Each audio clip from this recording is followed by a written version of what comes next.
Good morning, this is the Eager Beaver Show. You are listening to a True North Eager Beaver Media Incorporated podcast.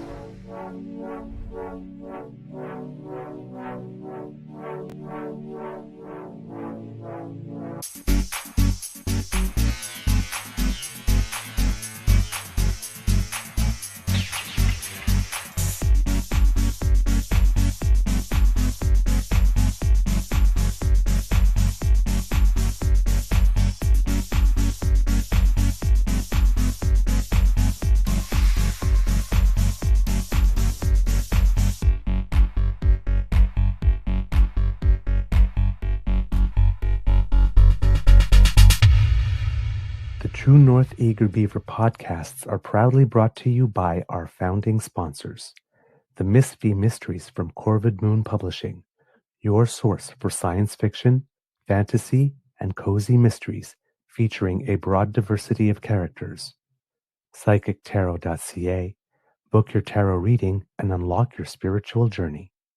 And the Pepper Master, hot pepper sauces made from farm-fresh ingredients to thrill your taste buds and expand your mind.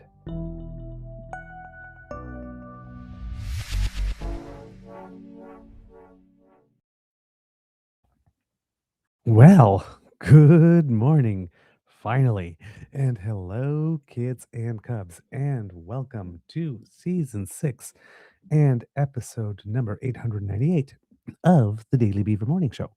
Oh, Canada, always 100% Canadian and always beaverific. Today, recording day is Friday, May 1st, 2026. May Day! Or is it May Day? May Day! May Day!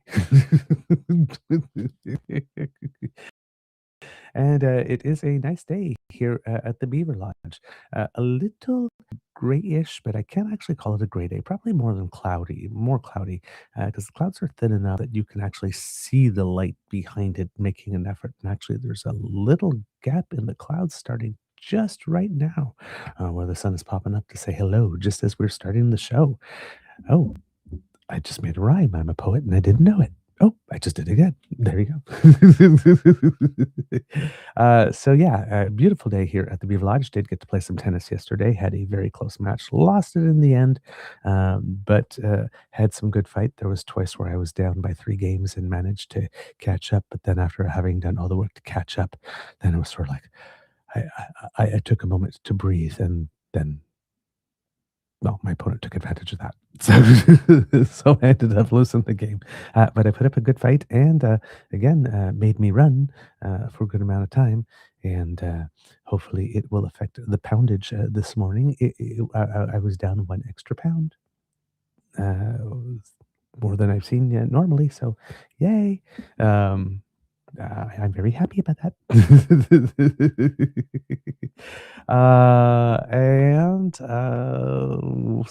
Yeah, hopefully more tennis today. I would play every day if I could find a willing partner every day. So hopefully somebody will take me up on my offer, and again, somebody will put a racket in my hand and make me run and help me lose weight and have some fun along the way. How's your mental health doing today, kids and cubs? Did I thank our founding sponsors? In case I didn't, I should maybe do that.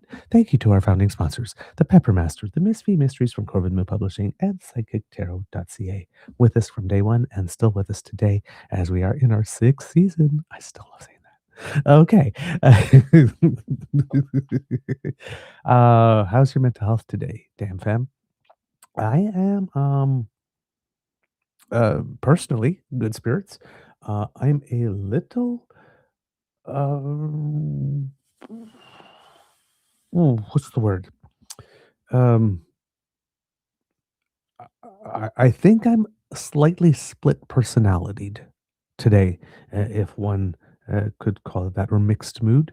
My internal and natural setting for happiness and optimism is there, and I'm waking up today feeling fine and happy and wanting to take on the day and full of vim and vigor and all that good and stuff. Or piss and vinegar, one or the other. But there's some news that, and then we're going to talk a little bit about it today. And that has me a little concerned. Has me a little concerned, and in one case, um, disturbed with an undercurrent of it's kind of anger, but it's not. It's a whole other level because there is it involves a level of negligence and utter sloppiness and just depraved indifference for the safety and security of others. Um, that you can't. It's it's like bewildered anger because it's definitely more than consternation. I'll tell you that. So yeah, I'm having a weird mixed feelings because the stuff that is causing the more than consternation within me is stuff that should just not be happening under any circumstance. There's no excuse whatsoever, and it's very, very, very, very, very, very, very bad. And if if there was such thing as instant justice, a lot of heads would be rolling right now, and deservedly so. The thing that I'm talking to you about, Kits and Cubs, is something I only have sparse details about, and I'll be picking up some information here and there because it is something that is unfolding as we speak. And of course, again, when a scandal hits, especially one of seismic proportions like this one is, again, whatever you hear in the first 48 to 72 hours, usually for domestic consumption only, and depending whatever your core constituency is. And probably a lot of incomplete, incorrect, whether by accident or deliberate information. Uh, I'm told because it's not all there, or because people are making assumptions or filling in the blanks on purpose, because people have a vested interest in another narrative can hold and being the one that we compare all emerging information afterwards to, rather than the actual story. But according, and it was through our friends at the Breakdown Alberta that we first saw any hint of this. So I'm going to go there at the moment and take a look because there might have been some developments since last night, um, but also um, because it'll be there somewhat in a chronological order. Um, so let's see here. I'm trying to find a good place to start. Um, because let's just put it this way. There's a lot of stories going on in Alberta at the moment. Uh, and um, it's hard to sift through the threads, right? I mean, you got the whole AHS thing, and you got all the stuff with Sam Raish, and there are various threads in there in terms of you know contracts for surgeries, and then Tylenol, and then laws perhaps having been changed to make things more favorable for certain things. There's just skyboxes, golden cats, um, 7-star hotel stays for Danielle Smith, you name it. But undercurrent, there's also, it seems here that the Western, according to the breakdown, wondering if the Western Standard is trolling uh, um, Minister Drisheen because there are some photos of him that the Western Standard has posted of him taking a video call on top of a cooler, and there was a healthy amount of liquor in the uncropped background. For those who know the backstory a little bit with Mr. Drisheen, I believe there had been an incident in the relatively recent past that involved him, involved allegations of heavy drinking at the legislature. Multiple staffers had alleged that Drisheen had frequently drank in his office during 2019 and 2020 with behavior ranging from, quote, a few drinks to at times being very sloppy and locking doors. So yeah, these are pictures from 2021 is using to talk about him today in that. But the thing is that, if you are on an elector's list, there's a lot of very personal information of yours on that list. And that list is very, very, very, very carefully managed and cared for. And there are very, very strict rules on who has access to that information and what it is that they can do with it. Now, of course, for the purposes of doing their business, political parties do get access to that list. But again, there are very, very, very strict conditions that they absolutely must adhere to in order to be able to have access to that list so that they can do the things that political parties do.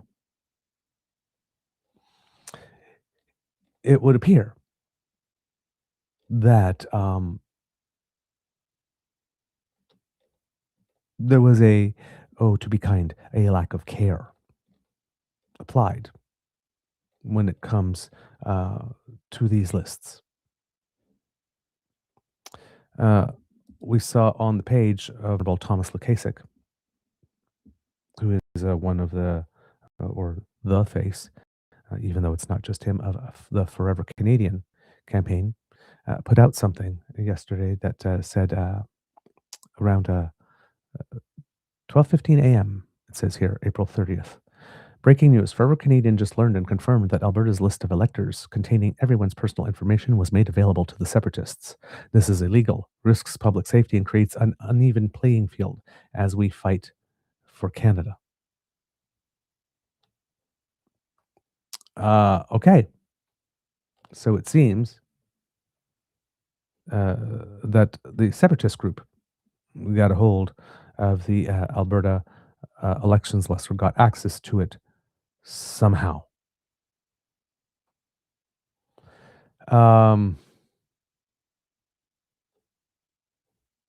This is like I said, I cannot stress just how terrible this is. This is something that should never, ever, ever happen.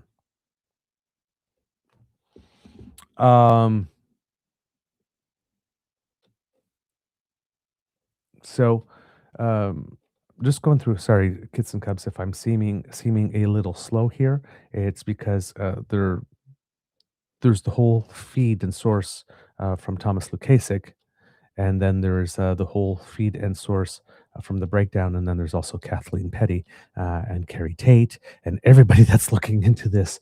So there is a lot going on here, and it's all coming in very fast. So it's hard to get a grasp of the entire situation here. Of course, that news provoked from the breakdown a wait, what? How did the separatists get provided Alberta's list of elections? You have to, that becomes the question, right? I'm looking here. Okay, later on, Thomas Lukaszuk came up with Forever Canadian just learned and confirmed that Alberta's list of electors containing everyone's personal information was made available to the separatists. This is illegal, risks public safety, and creates uneven playing fields as we fight for Canada. Okay, that's how things started out. And then when asked how did this happen, Mr. Lukaszuk said, good question. This not only tilts the playing field towards separatists again, but also puts at risk multitude of Albertans. They now have everyone's contact information. There was a post that came out from David Parker, who is one of the key figureheads on the other side, and someone given fines that he or groups that he's been associated with have been ordered to pay to Elections Alberta, someone who flies a little too close to the sun when it comes to respecting electoral law and regulations, let's just say. He posted, Elections Alberta just sent 8 police officers to our Centurion Project meeting. That's where democracy is at in Alberta. So he's claiming this as some type of persecution. But I have a feeling that Elections Alberta doesn't send 8 police officers to your organization's meeting. If the problem with democracy going on at the moment is has Elections Alberta at the source. Right? That's where democracy is at Alberta, but that's because you brought it there. Allegedly. Sir. So don't come crying to us now. We got nothing for you. Then Mr. Lukaszuk said, in fighting for Canadian unity, Forever Canadian is up against the separatists, Alberta government enabling them, mega influence and cash, and now separatists armed with Alberta's list of electors giving them access to you. That says, please support and donate. We need your help. There was an article sort of preceding that from Don Braid asking, because this is sort of the mood going on. We presented to you public polling information indicating that while Nenshi seems to be taking a hit and the UCP might be reelected today with an even bigger majority than it has right now, which is completely inexplicable unless you are a political masochist. Why anyone would allow that to happen. They are already talking about the referendum being lost. At least Don Braid is in the Calgary Herald, writing, Alberta's separatist drive isn't really a fight for the future of Canada, battle for the United Conservative Party. The latest polling from Janet Brown, commissioned by the CBC, shows separatist support is stuck at 27%, while 67% will vote against leaving Canada. The only income group with plurality support for separation, here we go, 47% is people earning more than $150,000 who have trouble paying their bills. I think we mentioned on a previous show that when we were talking about the difference between separatism in Quebec and separatism in Alberta, that the Quebec one was after many years and centuries, a history of having their language and culture devalued, even an attempt at outright assimilation, and still they survived, and they are a pocket of French in all of the Americas, along with Haiti, but a pocket of French surrounded by a complete ocean of English, and it would be very easy for the language and the culture to be just completely subsumed and gone in a couple of generations. Versus, I don't like how my taxes are being collected or spent.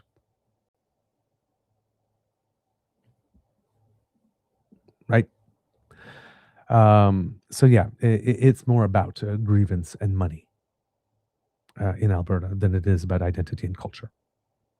Quote, the article goes on, there's no evidence in this poll that general support for independence is above its usual level, just below 30%, except in one category, UCP voters.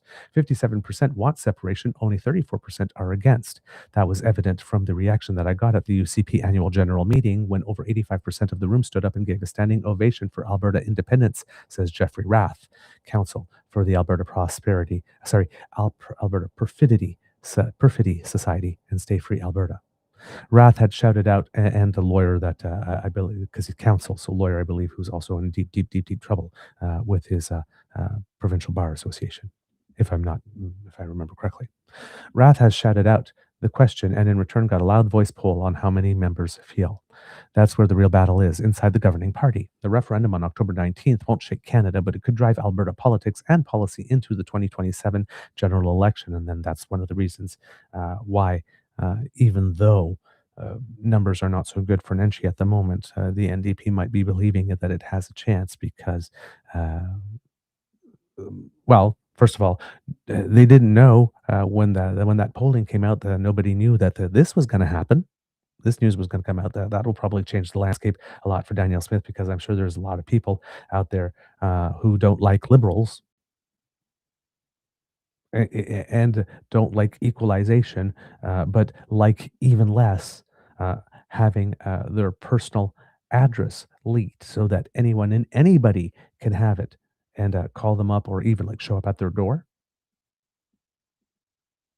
pressure them to vote a certain way, maybe.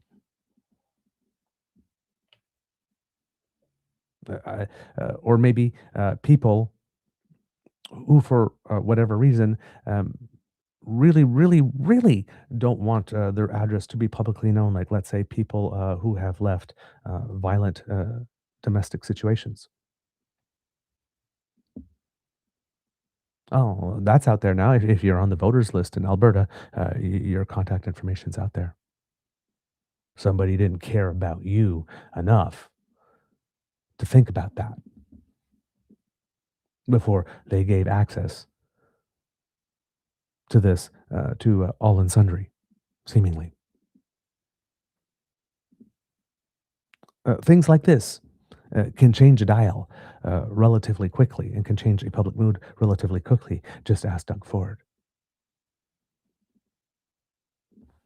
Rath says of Premier Danielle Smith, she knows that the vast majority of her membership supports Alberta independence. She's effectively a federalist leading a party where a supermajority of her members do not support federalism. I think there was somebody out there that said, we need a separatist party. And somebody said, we already have the UCP. Just saying. And yet they generally love Smith. Quote, a lot of people in Alberta think that Danielle is one of the best retail politicians that this province has ever seen. If she were to openly declare for independence, I'm sure people in the movement would be thrilled. I think that's a question for her. Even among our supporters, support for Danielle is very strong. But he suggests Smith also holds the separatists hostage. Quote, everybody knows that we don't have a choice because if NDP leader Naheed Nenshi ever got elected, that would be the end of independence for the life of whatever government he was involved with, right? Yes, that's how it works. Same thing in Quebec, right? When the Parti Québécois doesn't win. But we accept the result anyway, and we still don't try to rig the election. I mean, Alberta separatists, if you want to be like Quebec separatists, maybe you should start behaving like Quebec separatists. And the Quebec separatists have decided a long time ago that they would behave in a manner that was more honorable because they wanted to show the people of Quebec how the country of Quebec would be governed. Right now, the way you guys are running stuff, it's amazing that you got even 27% voting, saying expressing support for Alberta independence. Because the way you guys go about your business, that country would be a frickin' mess. I don't think the United States would have to do a damn thing to try and annex you guys. You guys would just implode from inside. You guys are bad at this. Just in case you didn't know. Quote, we all support Danielle and we're very grateful that she amended the Citizens Initiative Act to allow our petition to go forward in the face of what was a clear misinterpretation of the law by the courts of Alberta. No, it wasn't. No, it wasn't. Quote, we're happy with where we're at. If the separatists were to win the referendum vote on October 19th, most will expect Smith to become a declared separatist leader and press for independence. That truly would be an event to shake Canada, but poll after poll shows it won't happen. And then we have treaty law that also says it won't happen.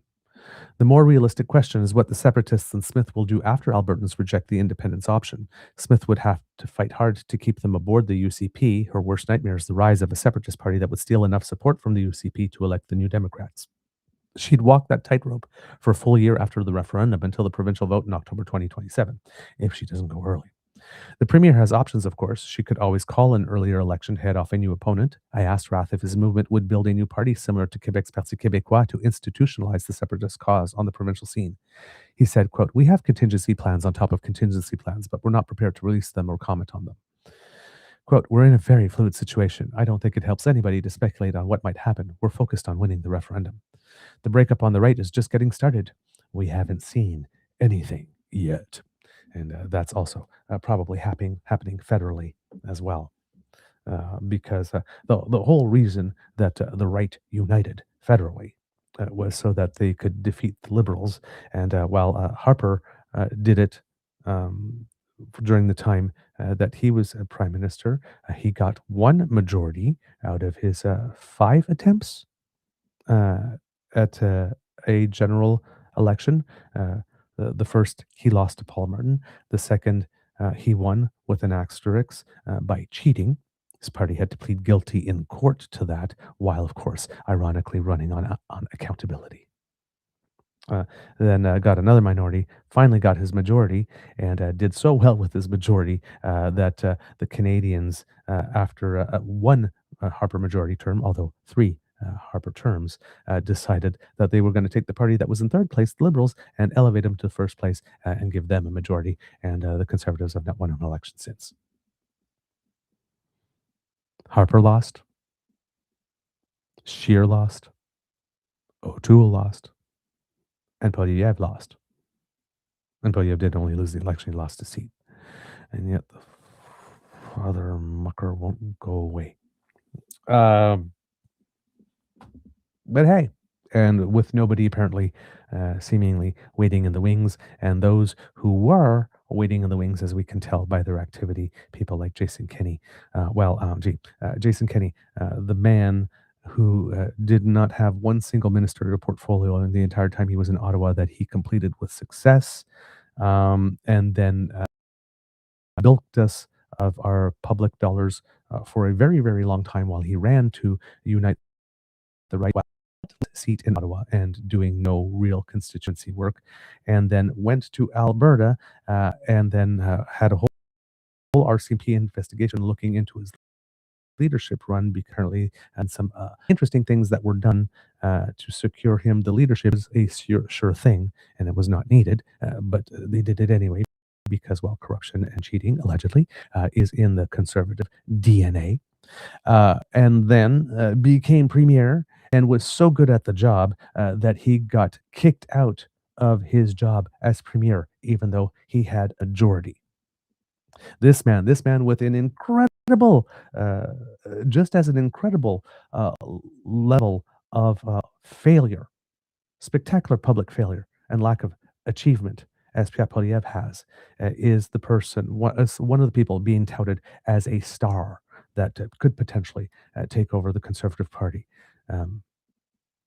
The pool isn't very, very deep.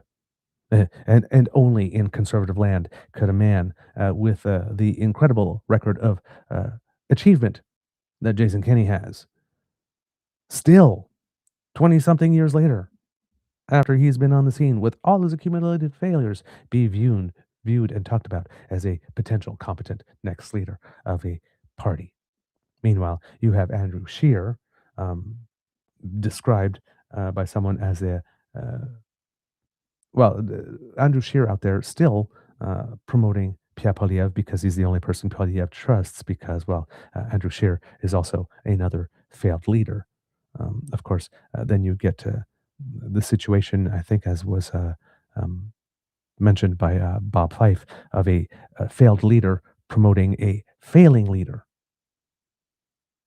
as your credible option as the next government in waiting. Yeah, things are going really well with the Conservatives right now federally. things are not going well with the Conservatives in Ontario with Doug Ford. This might be the beginning of things really not going well for the Conservatives in Alberta. Please, may it be so. Because they are really bad. Then Mr. Lukaszuk stated, now that separatists have access to the voters list containing contact information and the address of every Albertan, they set up an internal search engine for looking up Albertans. This unprecedented illegal leak aimed at helping them win the referendum puts Albertans at risk. So they took that information and then they made a database so that everybody could be looked up. Mm. Mm. Someone asks, Alberta's list of electors implies the official list by Elections Alberta, not the compiled list of signatories of our Canadian petition. Do I understand this correctly? Confirmed implies solid proof. Can you share this? Asked here. For A, list of electors are also held by political parties under strict rules. And for the evidence, he said, wait and see, more to come. So we'll see about that. Let's see, what else do they have here? And oddly enough, because our timeline is not weird enough, it seems that there are parallel narratives of this going on.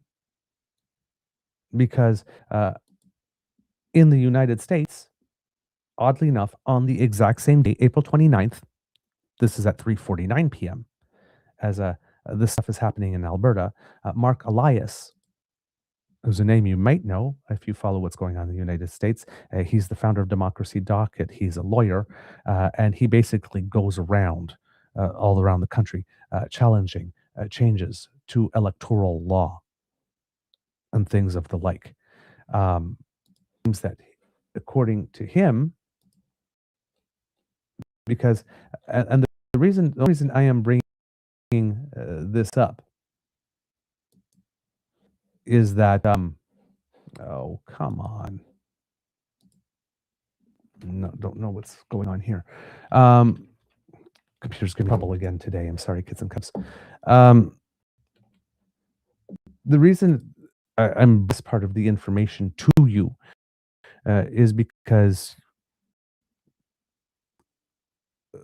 conservative organizations throughout the world coordinate a whole lot more than Democratic ones do, it would appear, right? You got that whole IDU thing. So often what happens in one nation happens in another nation. So this is another thing that gives you an idea that these things are not just accidental, but these things might be strategies that were developed, coordinated, and were designed to be attempted at specific moments. But here, according to Junior Rivas of Democracy Docket, newly obtained documents show a clear paper trail of Trump administration officials planning to share sensitive voter data with outside political group trying to overturn elections as part of a secret agreement. Huh. Interesting. The records first obtained by Democracy Forward through public record requests and ongoing litigation and shared exclusively with Democracy Docket include heavily redacted emails between government employees and the external group. They also include the signed voter data agreement and discussion of how data would be transferred between parties. In a statement, Democracy Forward President CEO Sky Perryman said the administration continues to withhold critical information from the public.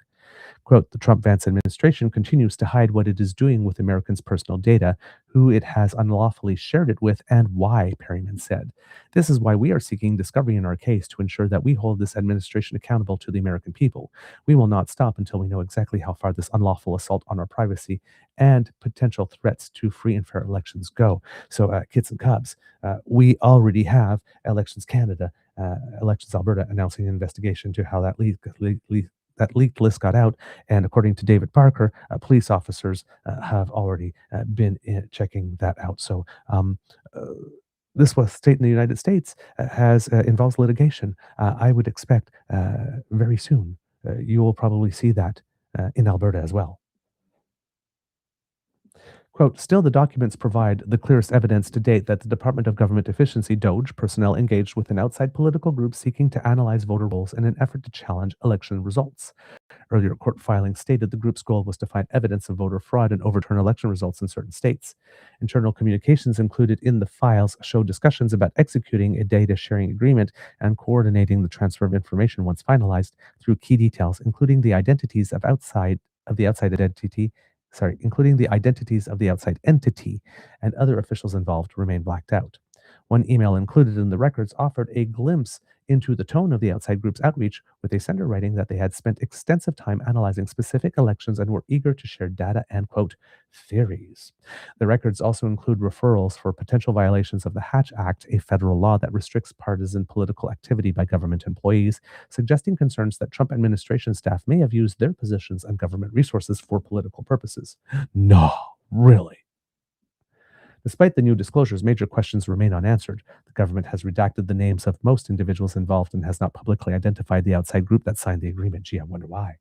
The documents come as part of a broader legal battle over DOGE's access to Social Security data, including highly sensitive personal information such as Social Security numbers, financial records, and medical data of millions of Americans. Let's just hope the electors list does not include social insurance numbers and stuff like that. That case has intensified in recent weeks. A federal appeals court recently described the government's conduct as, quote, alarming, and directed a lower court to reconsider the case in light of newly disclosed evidence, including the voter data agreement. A district court has since allowed discovery to move forward, meaning plaintiffs can now seek internal government records and communications. Even with large portions blacked out, the records show that government officials moved forward with plans to exchange sensitive data in connection with election-related activity, and that more details may soon come to light as the case proceeds. So that's what's going on in the United States. Coming back to Canada.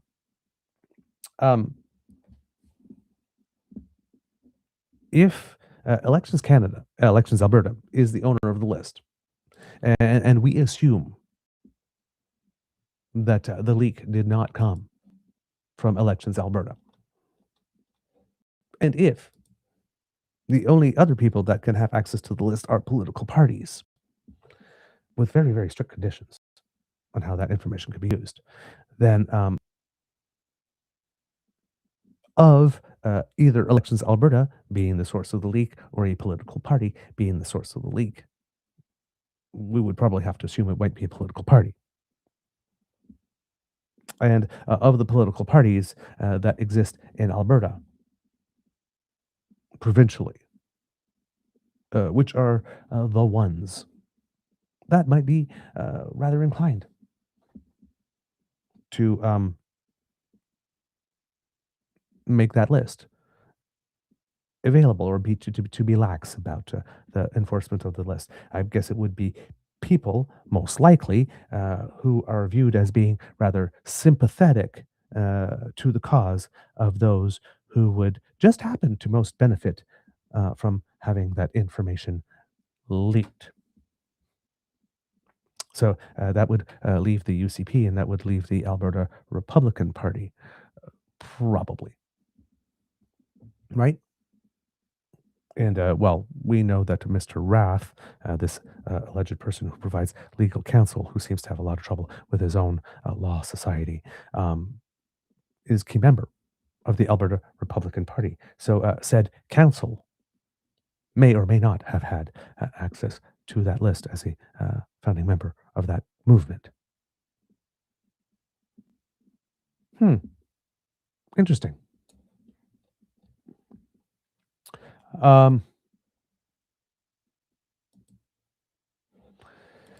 Let's see, what else was there? All right. Going through more information here. There's a gentleman named Jeremy Appel, who writes for The Orchard, another Canadian sort of independent, or maybe The Orchard is the name of a Substack list, sorry, a Substack account. He was there when the Centurion thing at the Centurion event when police arrived, kids and cubs. In fact, in his Substack article here, I believe that there's even an image there that we can share. So let's put that up there for you, kids and cubs, so that you may see it. There you go. So they were having a meeting, and police showed up. Okay. Let's see what Mr. Appel had to say about the event. An Elections Alberta official showed up to the launch of David Parker's new separatist scheme with 4 Edmonton cops to inform the group that they're under investigation for allegedly accessing the province's list of electors. Only official political parties, MLAs, constituency associations, and candidates are permitted to obtain the list, which includes voters' names, addresses, phone numbers, and voter registration numbers. Parker launched the Centurion Project on Wednesday at the Edmonton Oilfield Technical Society in the city's deep south, which I attended. Minutes after Parker finished speaking, Elections Alberta and the Edmonton Police Service arrived. I happened to be outside for fresh air, pondering the privacy implications of what Parker had just unveiled. Quote, at this point, there's a concern that your organization is in possession of and using the list of electors, Elections Alberta investigator Ryan Tebb told Tim Hoven, a disqualified 2023 UCP candidate and separatist who also spoke at Wednesday's event. Gee, I wonder why Tim Hoven might have been disqualified as a candidate in 2023. Tebb said the elections watchdog has reason to believe that the organization has built, quote, a database of voters from the electors list and will be commencing an investigation. The investigator told Hoven that Chief Electoral Officer Gordon McClure emailed a cease and desist letter to one of the Centurion Project's listed directors, Jordan Parker, on April 28th. It's unclear whether Jordan is related to David. Quote, it's not clear to us that the people at this event tonight have knowledge of the cease and desist letter that was sent yesterday. We don't know how well that was disseminated amongst the organization, said Tebb. He emphasized that, quote, we're not trying to shut this event down, and it continued as planned. Hoven, who ran as an independent candidate in Rimbey Rocky Mountain House Sundry after his disqualification, was fined $1,000 by Elections Alberta, and his campaign's chief financial officer was fined the same amount in November for exceeding the candidate's spending limit. Of course. But they want you to believe they're going to be so good with money when they run the semi-independent republic, soon to be 51st state of Alberta. Nor is this the first Elections Alberta investigation for David Parker. No, it isn't. In February 2025, Parker was individually fined $7,500 and his organization Take Back Alberta fined $112,500 for undisclosed election spending in 2023. When he revealed that Take Back Alberta was under investigation in January 2024, Parker claimed that it was an instance of, quote, lawfare by the union Fat Cats at Elections Alberta, which isn't unionized, in retaliation for his advocacy, pledging not to cooperate. Mr. Parker claiming that you are being treated very unfairly by the authorities. Only works for Donald Trump, and you are not. No, you're no Donald Trump, sir. There's only one man who can defy political gravity that way, and that's him. And you do not have that skills. Trust me, you do not have. You have neither his charm nor his charisma. His particular brand of charm and charisma that seems to connect with those of particular tastes or peculiar taste. Let's put it that way. Suffice it to say, the group of separatists who gathered around Hoven and the Elections Alberta investigator didn't take kindly to his intervention. Well, no, but they don't. Then again, they don't take kindly to much anything that tells them no. So, nothing new there. One accused Elections Alberta of sending their Gestapo, of course, yes, because that's the thing now, to a private gathering, likening it to authorities' behavior during the COVID-19 pandemic. Online, another separatist complained that the police showed up to their public meeting. Nothing to see here, wrote Judd Sador. Elections Alberta is normally precluded from commenting on an ongoing investigation, but it issued a statement on Thursday morning outlining the nature of the investigation. Oh, well, said statement here from Elections Alberta, dated April 30th, 2026. No breach of Elections Alberta databases or systems. Quote, it has come to Elections Alberta's attention an inappropriate use and or distribution of the list of electors by a legitimate list recipient may have occurred. Despite our offices being legislatively prohibited from commenting about investigations we may or may not be conducting, Albertans should know that Elections Alberta take this matter seriously. Due to the extremely sensitive nature of the information contained in the list of electors, we believe it is critical for Albertans to be aware. Elections Alberta is taking every possible action to determine if this has taken place and if so, to protect and recover the information. Quote, there has been no breach of Elections Alberta databases or systems. I repeat, there has been no breach of Elections Alberta database or systems. The unfolding situation is believed to involve a third party and to have occurred as a result of the inappropriate use and or distribution of the list of electors by a registered political party that was a legitimate recipient of the list. Please tell me that this type of violation makes it such that a registered political party gets deregistered. Right? Please don't tell me that there is a second chance or we give parties an opportunity to learn from their mistakes when something like this happens. Please, Elections Alberta, tell me that you can deregister a party for this type of thing. Because even though you can recover the information in a certain sense, anybody who's accessed the private information of another person has seen their address. And once you see that, you can't unsee it. You can't recover that. Elections Alberta is working with other appropriate agencies on this matter and has notified the Office of the Information and Privacy Commissioner of Alberta. The Election Act legislates the contents, distribution, protection of, and use of the provincial list of electors. This is extremely sensitive data, and there are many safeguards to ensure it is only provided to the entities and individuals entitled under law to receive it and used only as expressly permitted in the Act. Specific security features are added to each list provided to eligible recipients, allowing Elections Alberta to identify who received each specific copy of the list. Section 19.1 of the Election Act sets out the requirements that a person or registered party must follow regarding protection of the list. Recipients of the list must take all reasonable steps to protect the list of electors and the information contained in it from loss and unauthorized use. They must immediately notify Elections Alberta if the list or information has been lost. A person or MLA may not share the list or information with anyone for any use not expressly authorized in Section 20 of the Election Act. A little background here. Under the Election Act, a registered party may receive a copy of the list of electors for the province, and each MLA may receive a copy of the list of electors for their electoral division 2 years following a provincial general election. After electoral divisions are amended, or if a writ is issued for a by-election in an electoral division or a provincial general election. Each registered political party and candidate may receive a copy after revisions to the list of electors close and after the conclusion of advance voting during a provincial general election. Following a provincial general election, Elections Alberta shall provide a post-election day list of electors for each voting area in each electoral district or electoral division, and provide that to each registered political party and MLA for their electoral division. These are set out in sections 18 and 19 of the Election Act. Access to the list of electors is restricted to the entities named in the Election Act, sections 18 to 20. These entities do not include third parties, and third parties are not eligible to receive copies of the list of electors at any time.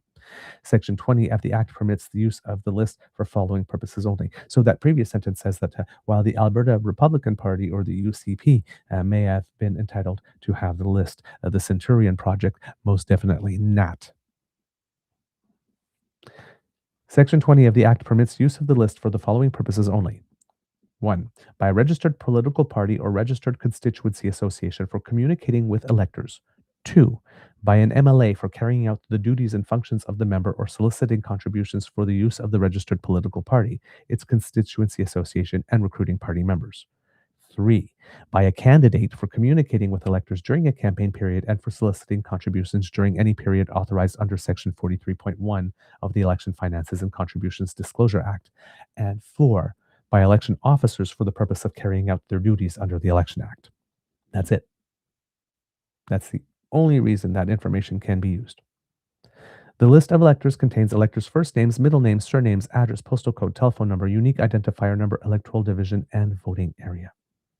A person who contravenes these provisions of the Act is guilty of an offense and liable to an administrative penalty of not more than $10,000. Not enough. Add some zeros. If you want this behavior to be deterred, add some zeros. Or if convicted by a court, to imprisonment for a term of not more than 1 year, not enough, or to both a fine and imprisonment. If you're doing anything whatsoever that is fucking with our elections, fines should start at $1 million. And we should be looking at no less than 10 years imprisonment. If you really want to send the message that this type of stuff is unacceptable, make the penalties substantial. These are ridiculous penalties for this type of crime. It's basically a permission slip. There are way too many people out there that can backstop somebody $10,000 for making an electoral list available to them. Come on. And with how overcrowded our jails are, who's really going to be going to jail for this type of stuff? They do it because they know they can get away with it and get slapped on the wrist. These are not penalties. Jeez. It's ridiculous. Maximum $10,000 fine and 1 year in jail for fucking with an election? Really? It goes to show just how much we value our democracy when we put stupid fines and penalties like this that are more permission slips than actual deterrence. That needs to be changed. If I was an Albertan, first person running on making penalties for electoral crimes much more severe would definitely win my vote. I mean, much more severe. My God. Unreal. Right. The article goes on. Due to the extremely sensitive nature of the information contained in the list of electors, we believe it is critical for Albertans to be aware, read the statement. The elections watchdog emphasized that there was no breach of Elections Alberta's database or systems. Quote, the unfolding situation is believed to involve a third party and to have occurred as a result of the inappropriate use or distribution of the list of electors by a registered political party that was a legitimate recipient of the list, said the statement. The Office of the Information and Privacy Commissioner of Alberta has been informed. So what is the Centurion Project? It wasn't entirely clear from Parker's rambly, albeit characteristically fiery speech. Yes, all these fiery speeches for some reason are very rambly.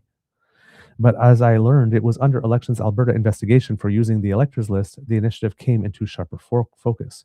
In short, the Centurion Project is an app that separatists can sign up for and identify or claim potential supporters by sending them a survey to complete, which is where a database of voters might come in handy. I do not think that the current methods that we are using will get us independence, Parker stated. He praised the efforts of the Alberta Prosperity CEO, Mitch Sylvestre, who has been hosting town halls across the province to collect signatures for an independence referendum petition that is currently being held up in court. Parker claimed that more than 300,000 people have signed the independence referendum petition, coming close to doubling the approximately 178,000 signatures required. Let's see how many of those stand verification. Quote, however, we are not going to win independence with pop-ups and town halls or door knocking or phone calling, he said. We're not going to because what we face is every single institution against us. No. So basically you're saying is you can't win according to the rules. And you claim to say it's because every institution is against us rather than because your idea sucks. Or even if your idea was good, nobody trusts you and your group of yahoos to bring it to fruition. I don't think it has anything to do with institutions being against you. I think it has everything to do with you guys just not being tethered to reality and not being willing to accept reality. And instead of living in life as it is and say, you know what, sometimes life doesn't go your way, just claiming that everything that doesn't go your way is persecution because of the fact that you are not where you want to be in life certainly cannot be any fault of your own. Because that would involve taking responsibility and admitting that you have agency. And maybe making it your job to fix yourself rather than trying to ruin everything else for the rest of us. Fix yourself so you can function in the world as it is rather than trying to rearrange the world to fit you. He claimed that Alberta's treatment within Canada is, quote, worse than the slavery they wrote about in Exodus. Oh, for fuck's sakes. At this point, a member of the audience who appeared otherwise sympathetic shouted, "Could you cut the Bible Belt crap?" "Buddy, I'm speaking. You're not speaking. Sit down," said Parker to applause. Because, yes, so much love and unity in this moment, in this movement, right? They don't even like each other. Parker said he learned about the technology when he was on tour with famed far-right American podcaster Tucker Carlson. The company that created it sponsored Carlson's tour stop in Grand Rapids, Michigan in September 2024. Tucker Carlson, who's now claiming, by the way, that he's experiencing regret that he in any way did anything to make it such that Donald Trump was elected. Sure. Parker claimed that it helped President Donald Trump win Michigan in the presidential election 2 months later. Noting the inefficiency of door knocking and making phone calls, he boasted that with the Centurion Project, it will take 15 minutes to identify 10 people. Those people can then go identify 10 people of their own, which has been dubbed the 10 times strategy. It's not a multi-level marketing company, Parker said, reassuring the audience that nobody is being paid to participate. He recalled that during the 2023 election campaign, he urged supporters to find 10 people to vote UCP, but had no means of verifying that anyone had actually done that. Quote, "Now we have a way of accountability," he added, implying some sort of surveillance mechanism before emphasizing that the identities of the voters that each participant has claimed are anonymized? Anonymized. There we go. That's how you pronounce that. Um, yeah, first of all, again, you have to believe David Parker, man, that was fined $112,000 over $100,000 by Elections Alberta, his group at least, that he's telling the truth on this. And yeah, it does look like some type of surveillance, eh? I told you to find 10 people before. I didn't know if you actually had, but now I have a way of knowing whether a unit says here that you only got 6. So where are the other 4? Huh? When are you going to get us the other 4? Maybe you're not as committed to the cause. Maybe we can incentivize you or motivate you to find 4 more. But no. Somebody with David Parker, who in a meeting where he starts going into the Bible Belt crop and somebody tells him, "I'm uncomfortable with that, don't do that. You shut up, you're not speaking right now." Certainly would not do that. No, certainly would not use a database to track people and say, "Oh, wait a minute, you didn't meet your quota." Ah, people like this, lawyers who are in trouble with their law society, and people who keep on getting fined and trying to circumvent and go around stuff. They're not the type of. I'm sure that when it comes to respecting the will of electors and allowing people to freely cast their vote or participate in democracy as they would prefer to, and not as they would be ordered to. I'm sure they are the type of people who are of such character that they would leave those people alone and would never, ever, ever, ever do that type of thing. Mhm. Nobody in Alberta can see who you claim it's your list, said Parker. You take responsibility. Sure. Interestingly, Section 18, Paragraph 7 of the Election Act states, quote, "For the purpose of tracing the unauthorized use of the list of electors, the Chief Electoral Officer may have fictitious voter information included in a list of electors provided under this section." Oh, no. Wait a minute. There are certain entries on the list that are not real people? And you said earlier that when you distribute the list, the lists are personalized and there are security features in them to ensure. So, if if a list was given to all the political parties, but each one of those lists have individual um, fictitious voter information included in the list, and that fictitious voter information is different on each one of the lists. And let's say the list was leaked, and we Elections Alberta cross references the names, the fictitious voter information on individualized to each list of each party that received it with the information that has been leaked. Gee, how hard would it be for Elections Alberta to find out which party it was specifically that leaked the list? I have a feeling that the people who leaked the list did not know that there was fictitious voter information included in the list of the electors before they did that. Because if they did, they may have thought twice before doing that before they did.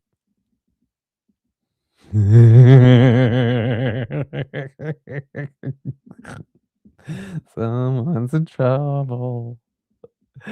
Someone knows that they're coming after him. And they haven't come after him yet, but someone knows. Someone hears the duck going tick tock, Father Mucker, tick tock. Ooh, expect there to be a lot of infighting in Alberta very soon. Oh, such a shame. We hate it when the separatists fight with each other. It's such a terrible thing, especially on a Friday. It's the weekend. It's happy time.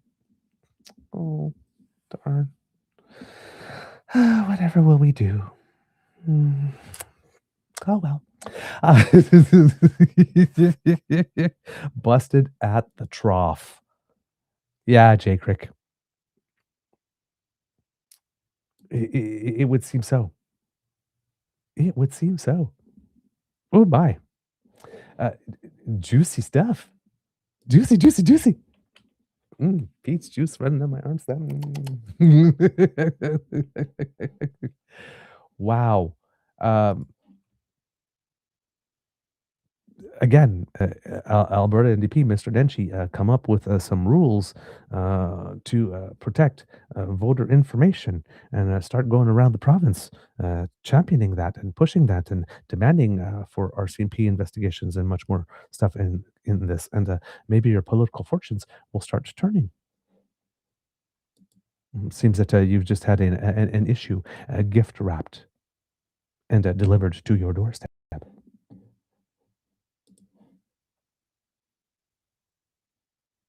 So yeah, that's what happened at the meeting. Thomas Lukaszuk continues to say here, I'm very concerned about this alleged leak of sensitive voter information to the separatists. The Forever Canadian movement prides itself on campaigning in accordance with the law. Regrettably, we are faced with a barrage of local and foreign outlaws.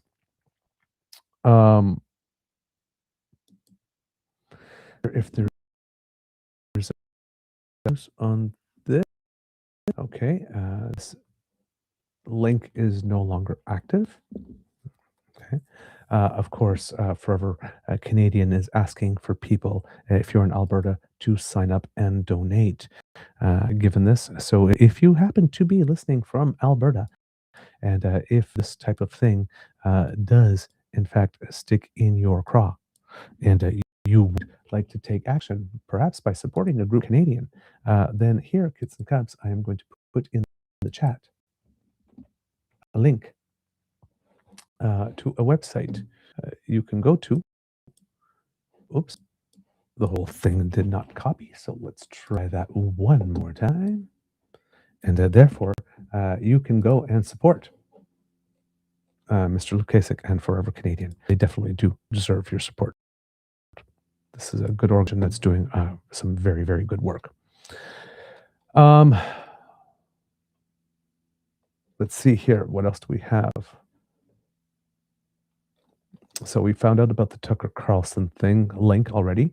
Also, according to Mr. Lukaszuk, he seems to remember back from his days, perhaps when he was in the chamber, in the legislature himself, that Jason Kenney was the one who eliminated the investigative arm of Elections Alberta during their investigation of the UCP leadership. You know, that whole kamikaze candidate thing? Yeah, Jason Kenney, even though he swears to God he did absolutely nothing wrong, still decided that the fact that there was an investigation warranted eliminating the investigative arm of Elections Alberta. Yeah. Later, government further cut the budget and jurisdiction of Elections Alberta.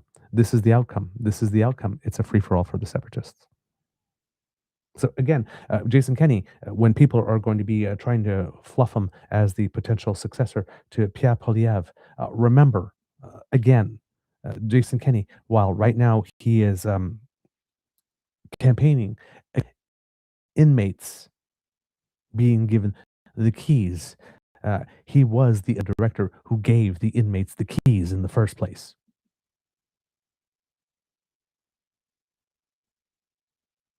Never forget that. When he was in trouble, and he was in trouble before we had President Donald Trump. Maybe Trump was getting his ideas from Jason Kenney. Jason Kenney didn't like the elections body investigating him, so he just eliminated the investigations body.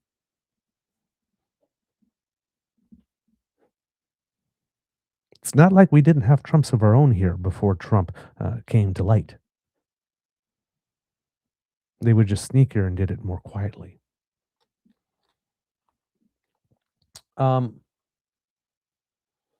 Carrie Tate from the Globe and Mail, who received the Journalist of the Year award, of course, as we mentioned the other, wrote about this as a, well, why not? I mean,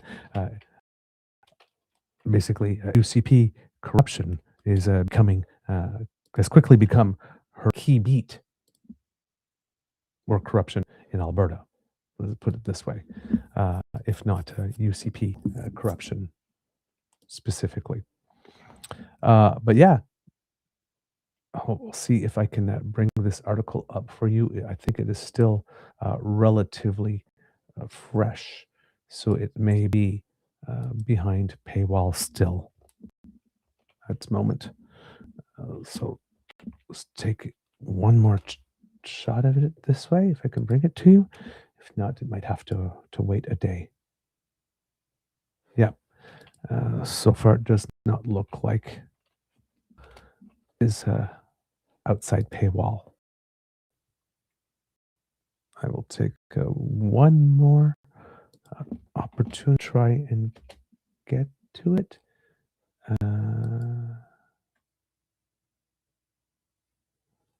Is it here? It's telling me to wait a second or two, so I will patiently do that. And it is not happening fast enough. So, not wanting you guys to wait, I will move on. So, unfortunately, I cannot bring you this particular piece yet. Let's see, maybe I can do it this way. Maybe it's available here. An alternative link. It is not. Okay. Really would love to hear what she has to say about this. Oh my God.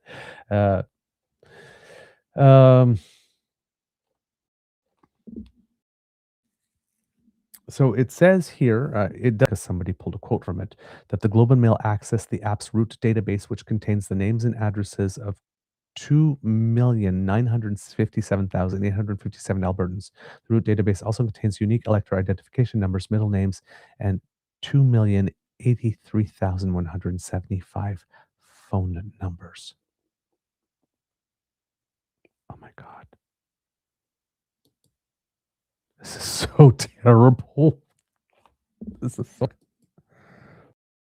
Oh my God. Again, heads should already be rolling for this.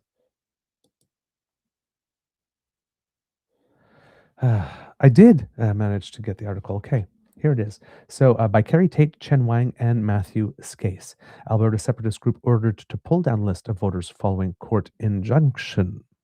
We have developments. Elections Alberta has secured an interim injunction against a separatist organization, which the watchdog alleges has unauthorized access to the province's most recent list of electors, containing the personal information belonging to 2.9 million residents. So already going to court for certain things, the things that can be done fast, like injunctions, have a feeling there'll be more. Elections Alberta on Thursday went to court to force the separatist organization known as the Centurion Project to stop providing its members with information the agency alleges originates from the provincial list of electors. The Centurion Project's app, where authorized users could search for residents by name or addresses, went dark after the Court of King's Bench Justice John Little issued the injunction Thursday morning. Elections Alberta believes Centurion's data originated from the Republican Party of Alberta, a separatist vehicle which launched in 2025. The list that populates the Centurion Project's database at one point was in the hands of the Republican Party of Alberta. Joseph Redmond, a lawyer for Elections Alberta, told an Edmonton court. Mr. Redmond said it's unclear how Centurion obtained the data. The court issued an injunction temporarily prohibiting the Republican Party of Alberta from sharing the list of electors. Elections Alberta, I don't know why you would need an injunction for that, because they're not allowed to share it. Elections Alberta, which in April said it did not have grounds to investigate whether the Centurion Project has unauthorized access to the list of electors, said Thursday it notified the Office of the Information and Privacy Commissioner of Alberta. The Centurion Project, an effort to organize and train volunteers to identify and recruit supporters for Alberta's independence movement, operated an app that allowed users to search for residents by name or address. It filtered for towns, ridings, and polling subdivisions.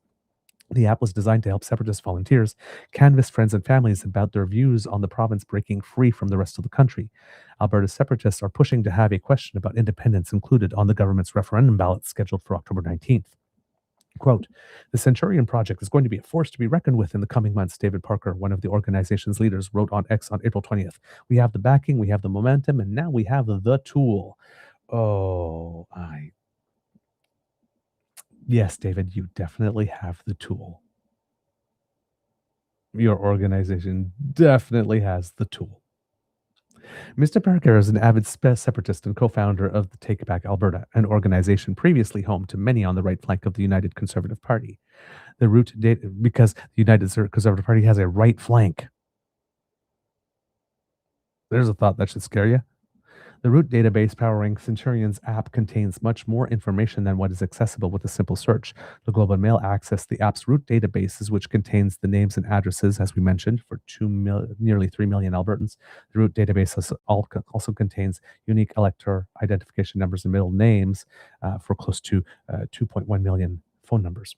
The head count in the Centurion Project's database closely hews with Election Alberta's most recent list of electors. Elections Alberta updated its list of electors in May 2025, counting 2,966,192 voters, which is 8,335 more than tallied in the Centurion's database, according to the Globe analysis. The Globe removed apparent duplicate entries from the separatists' tally. Mr. Parker previously told the Globe he licensed the data, but would not disclose the vendor, claiming it was under a non-disclosure agreement. The data, he said, was compiled from a collection of sources and cost $45,000. Someone made $45,000 off of this. Please tell me that these people were intelligent enough to not make it a direct sale from the party to the project, that they at least put the effort of putting one or two middlemen in the middle to try to create a distraction or a diversion or a red herring. Please tell me it isn't just like direct. They weren't so dumb that they did it directly. Mr. Parker's politics overlap with the leader of the Republican Party of Alberta, Cam Davies. Mr. Davies told the Globe his organization had provided the list of electors to a number of vendors for use for authorized purpose. He said the Republican Party of Alberta has contacted those vendors to determine if the list leaked or had been misused. Okay, so it seems that they may have been smart enough to not do it directly. When asked how people are to believe that Mr. Davies was unaware of how Mr. Parker alleged use of the elector list, when asked how people are to believe that Mr. Davies was unaware of how Mr. Parker allegedly used the electoral list, the leader of the Republican Party of Alberta said, "We share similar ideologies, but we're not always aligned on similar methodologies." I think somebody just threw someone under the bus there. Elections Alberta list of electors is available to registered political parties, which must carefully guard the data and can only use the information for activities outlined in the Election Act. Alberta law prohibits third party organizations such as the Centurion Project from accessing the province's list of electors. Lists of electors are powerful tools in campaigns because they allow candidates and parties to identify potential voters and gauge support through door knocking and phoning. In the Centurion Project, volunteers claim electors on the list and fill out a survey about their views on separation. This allows organizers to measure support with precision, giving them insight on how best to deploy volunteers and money. And should a question on separation materialize, the volunteers will be responsible for herding the electors they claimed come referendum day at a grassroots get out the vote tool. Both the Centurion Project and Elections Alberta organize their databases by the province's 7 ridings. The widest gaps between the two lists is in Lethbridge West, where Centurion's database contains 36,778 electors, lagging Elections Alberta's count by 752 names, or 2%. The difference is at its narrowest in Edmonton City Centre, where the two lists differ by 25 names, or 0.08%, with Centurion's database containing 31,425 voters to Elections Alberta's 31,425. The Centurion Project's leaders insist, let's try that again. The Centurion Project's leaders insist the app is harmless. The app itself may be harmless. The people making use of it, however. That's it's amazing how they always can take something and push it on something else. Yeah, but the act is harmless. Nobody is worried about the app itself causing harm. The app is just a thing. It sits there. It doesn't do anything until somebody accesses it and decides to do something with the information. That's where the harm comes. The app is harmless. Yeah, but the people using it aren't. Clearly. Quote, "This is publicly available data like you would find in the phone book when we had phone books," Tim Hoven said in a training video about the app posted 13. Yes, that's why Elections Alberta puts such strict information on how phone books are used. It's just like a phone book. I don't know anybody willing to pay somebody $45,000 to get access to a phone book. Just saying, especially since it's already accessible online.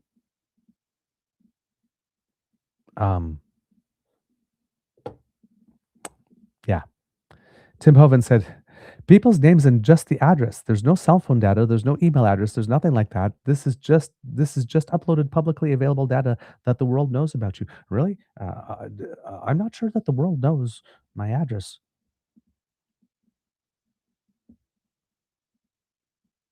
I know I give that information up when I'm filing, when I fill out government forms and stuff like that. But there are also privacy laws that protect that. I'm not sure that people's addresses and a voter registration number are publicly available data that the world knows about us. Tim Hoven is not living in the same reality the rest of us do. He insisted people post more information about themselves on Facebook. Yeah, that's okay. But that's people who chose to do that.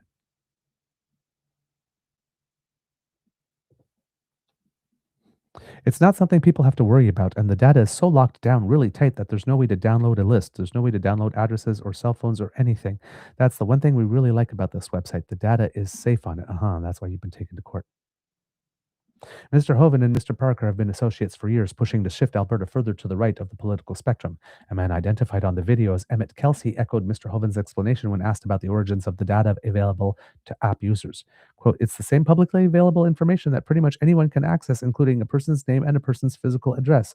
And essentially, the only reason why that data is there is so that we are able to find a person to do a survey for them, because the goal is to canvass the entire province." Mr. Kelsey later reiterated that the app is, quote, "just publicly available data of everyone in the province that is an elector." A third person on the video who inquired about the origins of the information then said, "Oh, so data from Elections Alberta type of thing, right?" Mr. Kelsey replied, "Yeah." Then he added, "just publicly available data." He compared it to data that can be purchased from Canada Post for targeted advertising campaigns. In a separate training video, the Centurion Project demonstrates how to use the app by looking up and displaying former Alberta Premier Rachel Notley's information.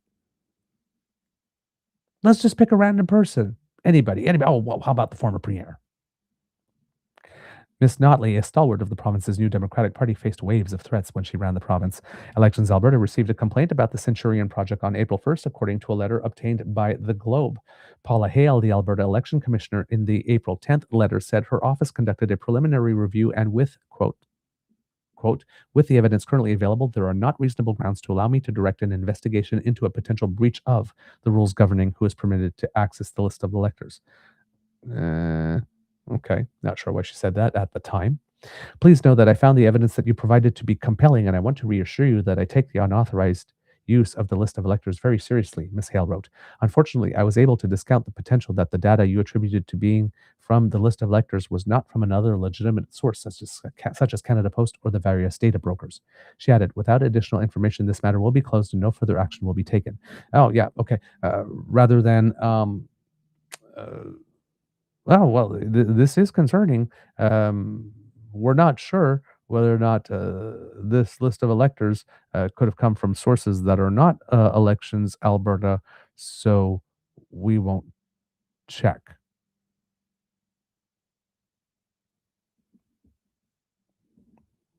Okay. Yes, it could have come from Canada Post or various data brokers, but it also could have come from you. Shouldn't you at least check? Rather than wait for us to provide you with more information, you're the organization that has the resources. That's a really weird decision from Elections Alberta at the time.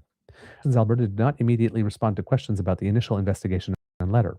Offenders face fines up to $100,000 and up to a year imprisonment for breaching the Election Act. Elections Alberta, in a statement on Wednesday, said the list of electors contains, quote, first names, middle names, surnames, addresses, postal codes, telephone numbers, unique identifier number, and electoral division and voting area. Employee access to the list is secured and managed by individual user ID and login and limited to those who need it to go perform their duties, Elections Alberta said.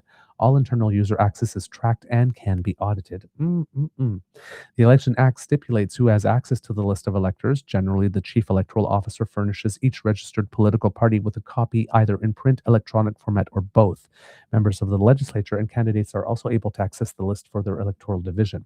The Act outlines acceptable uses of the list. Parties and constituency associations, for example, can only use the list to communicate with electors, including for soliciting money and recruiting party members.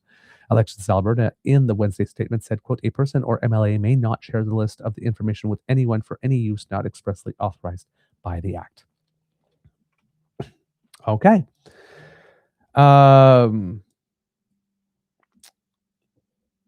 Moving on with this. Let's see, what else do we have here?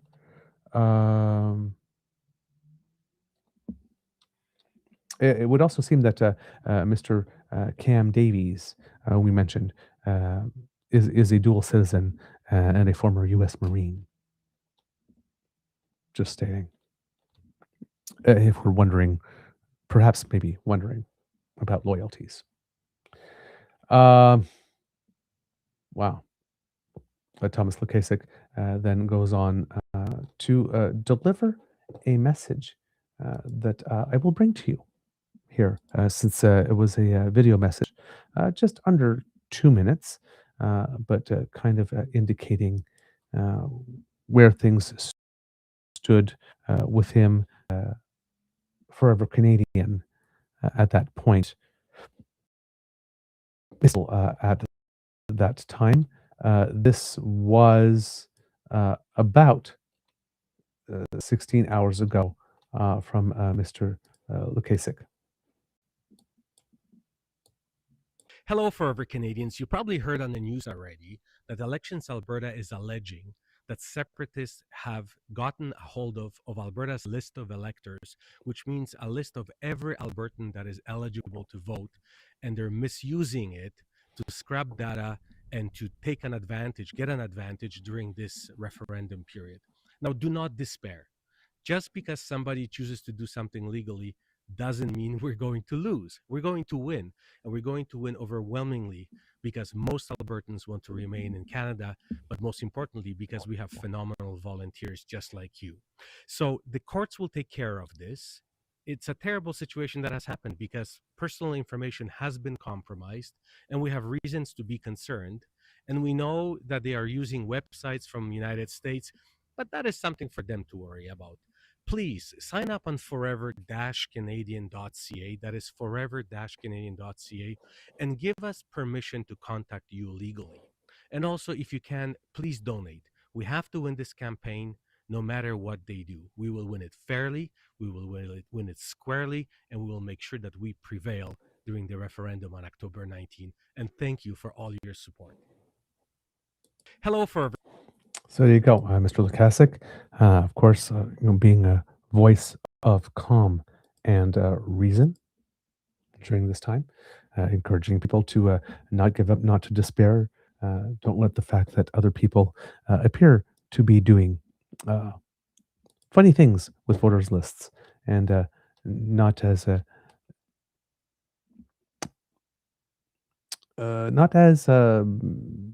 adherent to the rules. Let's just put it this way.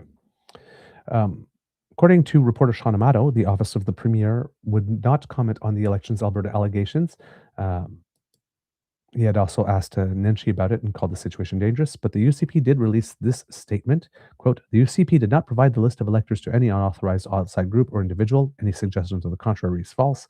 Under the Elections Act, the list of electors is provided to registered political parties for official electoral purposes. Further questions regarding the administration and distribution of the list should be directed to Elections Alberta."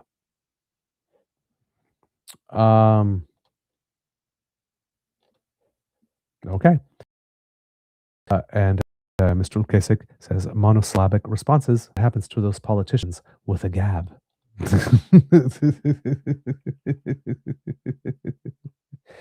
Oh man, I tell you. So let's see here if there's more information. Clicking on this, there's another Don Braid thing. Whoops. Come on, computer. There you go. Let's see if there's anything else here on this. This is another column by Don Braid that came out after that. And says here also from the Calgary Herald, they know where you are. There's no way to exaggerate the massive unauthorized use of voter information apparently engineered by Alberta separatism activists. The names, addresses, and phone numbers for more than 2 million Albertans are out in the wild, actually nearly 3 million. You just had to vote in the last election to be vulnerable. Elections Alberta says the list of electors contains electors' first names, middle names, surnames, address, postal codes, telephone numbers, unique identifier number, electoral division, and voting area. That data could be used far beyond politics for personal revenge, harassment, or even threats to safety. There's hardly a politically engaged person in Alberta, from media to politicians to activists, who isn't an open book to anybody registered with the Centurion Project, a third-party advertiser favoring separatism. Elections Alberta got a court injunction against Centurion on Monday afternoon. This happened at light speed. Chief Electoral Officer Gordon McClure knew a crisis when he saw one.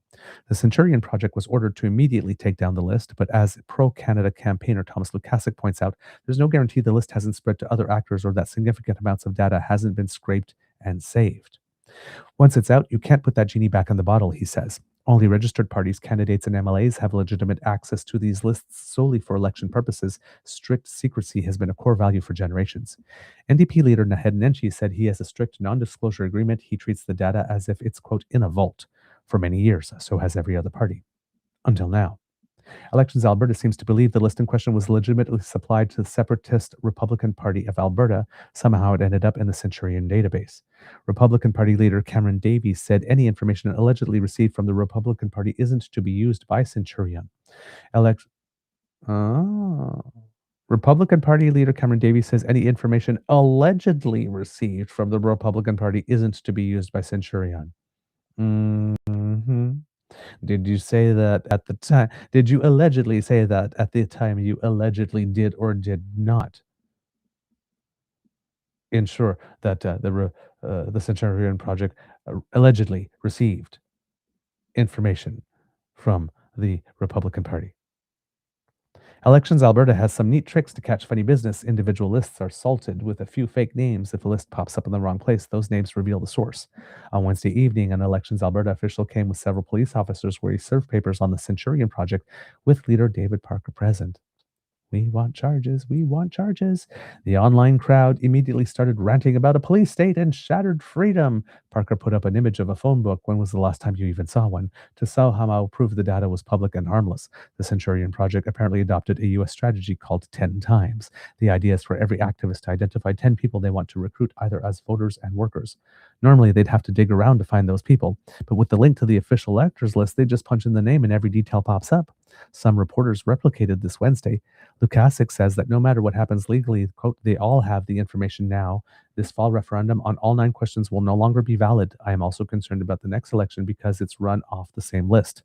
Elections Alberta made this case public, quote, due to the extremely sensitive nature of the information contained in the list of electors, they said. But of course, David Parker wants you, and those people want you to believe it's just information you could find in the phone book, not sensitive at all.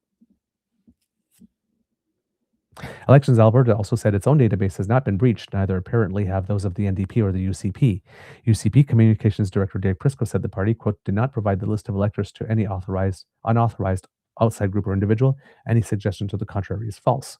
Elections Alberta rules have been abruptly changed by the UCP, notably on the separatist referendum question. Simmering animosity goes back to investigations of funding for the party's first leadership campaign in 2017. And now Elections Alberta isn't even allowed to mention current inquiries. Faced with such a huge breach involving millions of Albertans, McClure said to hell with that little rule. Only weeks ago, he was begging a legislature committee for funding to cover the government's referendum binge and was largely denied. He sure proved his worth on Thursday. Boom. So it seems that there's a battle between the UCP and the head of Elections Alberta and the Elections Alberta, even though the UCP says you're not allowed to mention current inquiries. Took this one to court anyway to get the injunction. Not allowed? Eat this. Thank you, Mr. McClure, for doing your duty and not being intimidated. Now, in that article I read from Jeremy Appel that talked about a warning that Elections Alberta got around April 1st. Journalist Jen Gerson had an interesting thing to say about that, because it would appear that she knows the source of that complaint. Elections Alberta had reasonable grounds to know that separatists had access to the province's voter file at least a month ago, and as far as I can tell, they did sweet fuck all about it. Let me explain. On Thursday, Elections Alberta obtained a court injunction to force a separatist group to take down an online database that was populated from the electoral list that is generally only available to select political staff who need access to that data to do legal voter contact and outreach. Access is limited because the voter file contains reams of personal information, including full names, addresses, electoral and local polling districts, phone numbers, and emails. Typically, provincial parties will each get a copy of the voter file, and there are strict controls over who can see what and how personal information can be used. For very real reasons, the voter file can be used to harass public figures or track down victims of stalking or domestic violence, which is why the database isn't supposed to be bandied about carelessly. Holders of the file need to know who can read the data and be able to conduct internal audits of the information they are pulling from it. At no point should the voter file be freely available to the likes of David Parker, a local political activist in Alberta well known for his organizational efforts to elect Premier Danielle Smith and currently running what he calls the Centurion Project.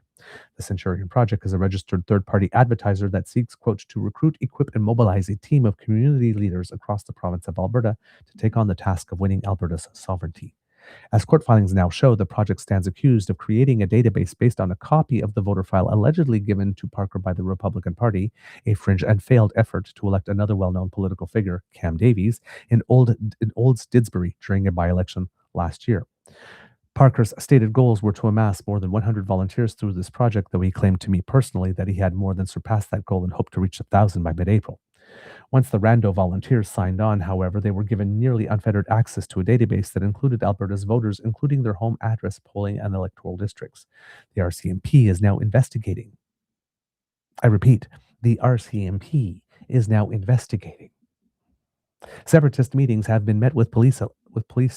Elections Alberta is investigating the aforementioned court injunction shut down the Centurion database on Thursday.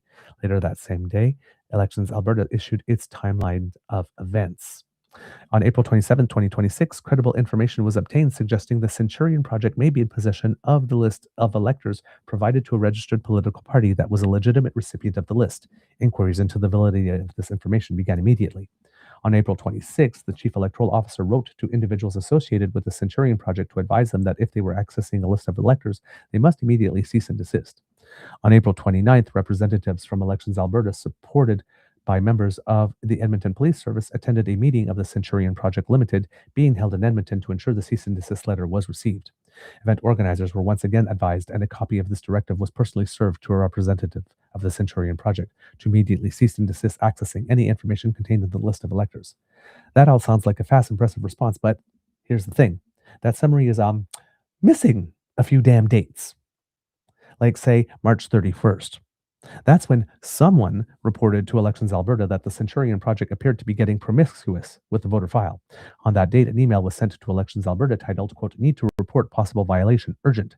In that email, someone told Elections Alberta this, quote, "David Parker's new Centurion initiative appears to be soliciting volunteers. Once accepted, and there appear to be no permissions set up for that acceptance, volunteers are then given access to what appears to be the entire Alberta vote file." How do I know this? I know this because that person was me. I wrote that email. Jen Gerson is the person who wrote that email. This all began in late March after I received a tip from an anonymous source using a burner email account and offering no name nor any traceable personal information. This person signed up for the Centurion Project, immediately saw what was available, and wanted to report the situation as a massive privacy breach. They didn't want to do it directly, however, so they came to me. I was able to verify that what the source had sent to me was true. My source had access to recent personal information from what happened to be millions of people, me included. Further, the way the data was structured, which included polling and electoral districts, made it likely to have originated from a voter file I knew the Centurion Project wasn't supposed to have. Parker has denied this and says the database was compiled from a third party. This situation, however, put me in a bit of a journalistic pickle. If I just went out and reported on it, I knew anybody would be able to sign up and access the same data, which could potentially put people in danger of exposure. So I did what I thought was the right thing. With my source's consent, I contacted Elections Alberta directly and told them what I was seeing. On April 1, I got a call from an Elections Alberta investigator and told him what I knew, save the identity of my source. The investigator seemed to take my report seriously.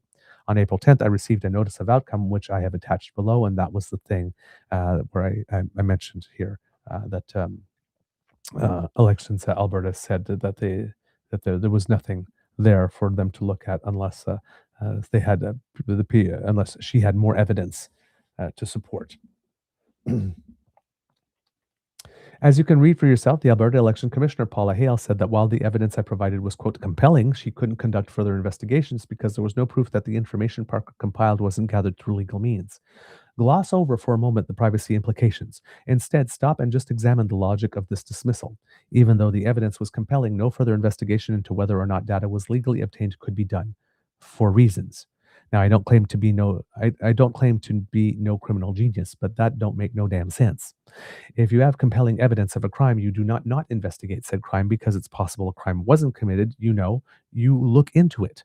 Further, as a reporting has subsequently revealed, the voter file distributed to various political parties is seeded. That is, the file has false information placed within it so that in the event of an unauthorized breach, an investigator can trace the origin of the file back to the party of origin. I can only presume that this is how Elections Alberta came to believe that Parker's copy of the file originated with the Republicans. That should have made investigating this complaint trivially easy. All anybody had to do was sign up for the Centurion Project and run a few basic database searches. Anyway, after receiving this letter, I found myself in a double journalistic pickle. I was hoping that Elections Alberta would look into it, seeing the blindingly obvious, and then issue an injunction allowing me to report on it. That's not what happened. Not only was the database still freely available to anybody who signed up, but now I was the complainant, which is not a position any journalist wants to find herself in. I didn't want to make the story about me, so I passed the ball along to other people who I knew could pick it up. And today, here we are. I'm glad that the injunction was granted, but the list taken down. I feel comfortable reporting on the topic. But boy, oh boy, does Election Alberta have some explaining to do. I probably wouldn't have written about my involvement in any of this at all, except for the, shall we say, truncated timeline of events they offered. Totally pissed me right off. Because it seems to me that if they had simply taken this complaint seriously enough to investigate properly a month ago, they could have received that very same court injunction before the breach came out in the media. And that's before we begin to ask how many additional people over the last 30 days. The Centurion project is an exponential exercise. Once that data is in the wild, it's not possible to rehome it.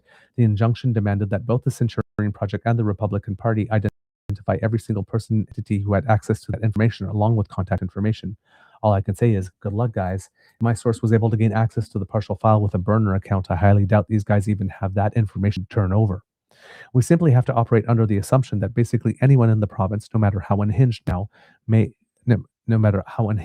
now have nearly universal access to the personal information of everybody who lives here, and there's not a damn thing any of us can do about it.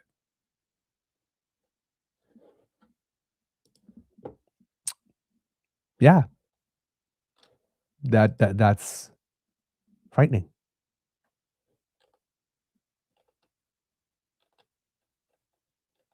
Completely frightening.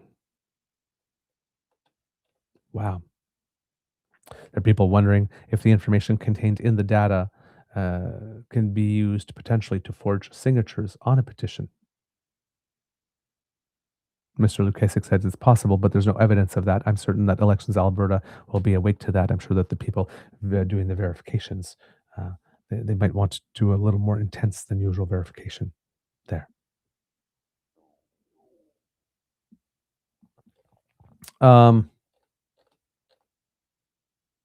Yeah. This is not a good situation. So that's from Mr. Lukaszuk.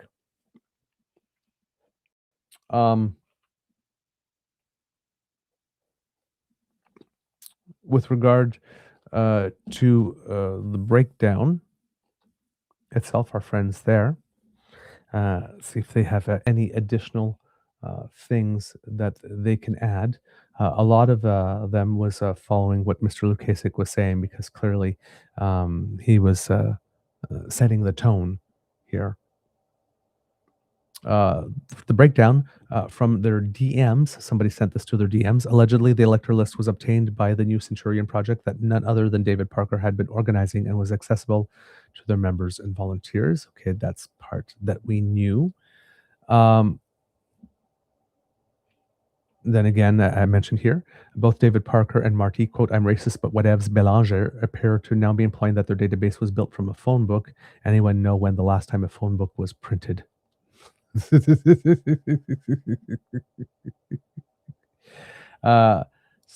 there was the Elections Canada statement here that came out stating that they were not the source of the breach.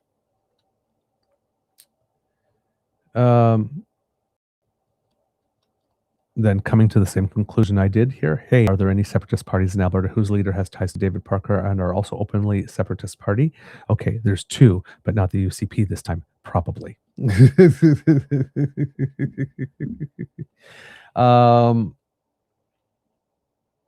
see, what else do we have here? From the DMs, a high-placed source confirms that at least one law enforcement agency has been allocated resources for an investigation into the alleged data breach involving the Centurion project. Ooh, okay. So not only is there an investigation, but it appears that it is being properly funded. Okay, let's see here. Then we have the Elections Canada timeline here that Jen Gerson mentioned in hers. Peter Guthrie, who is the leader of the Tory party, the newly formed Tory party, disavowed any involvement in the growing scandal. Quote, "For clarity, neither I nor the Tory party provided any electoral list, nor would we. That runs directly counter to the standards we're committed to. The unauthorized sharing of personal information is a serious breach. I've experienced myself being added to mailing lists without consent, and it raises real concerns about how information is being handled more broadly. To be unequivocal, the Tory party does not possess an electoral list and was not involved in this matter. We support efforts carried out in a principled way. The Forever Canadian campaign has shown that it's possible to build support and engage people without crossing those lines, and we appreciate their work to strengthen Alberta within the Federation." So not the newly formed Tory party.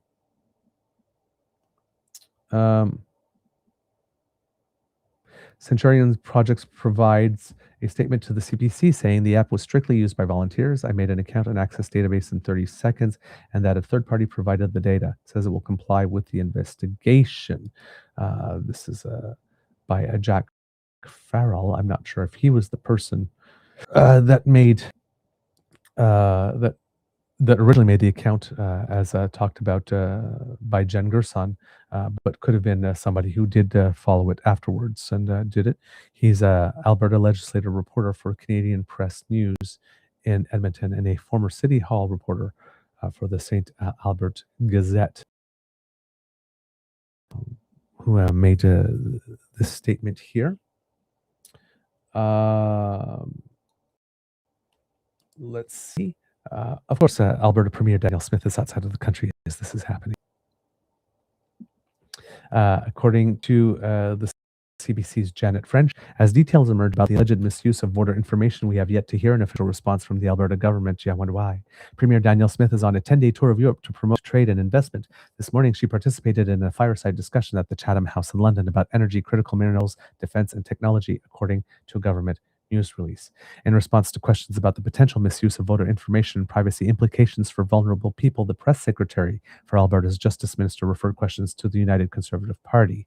UCP spokesperson David Prisco said the party did not provide the list of electors to any unauthorized outside groups or individual and referred additional questions to Elections Canada.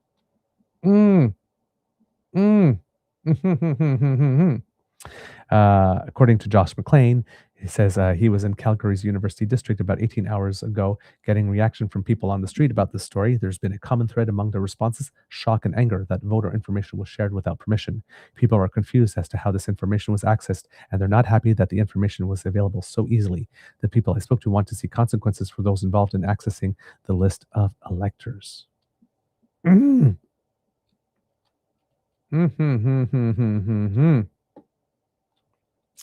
Okay. Michelle Bellefontaine, a provincial affairs reporter based in Edmonton, says the provincial NDP leader Naheed Nenshi said Albertans should be angry, quote, and deeply alarmed by how easy people could access their private information while the database was online. Quote, there are very, very serious implications for this kind of behavior, Nenshi said. It's dangerous. It puts people's lives at risk and it puts our democracy at risk. And then she also pushed back at suggestions from Centurion Project leader David Parker that the electoral list contains the same information seen in a public phone book. That sentiment was also in posts from other Albertans who support separatism, because they all got their talking point. Nancy said the voters list includes additional information. He called on the provincial government to ensure Elections Alberta has enough funding to properly conduct an investigation.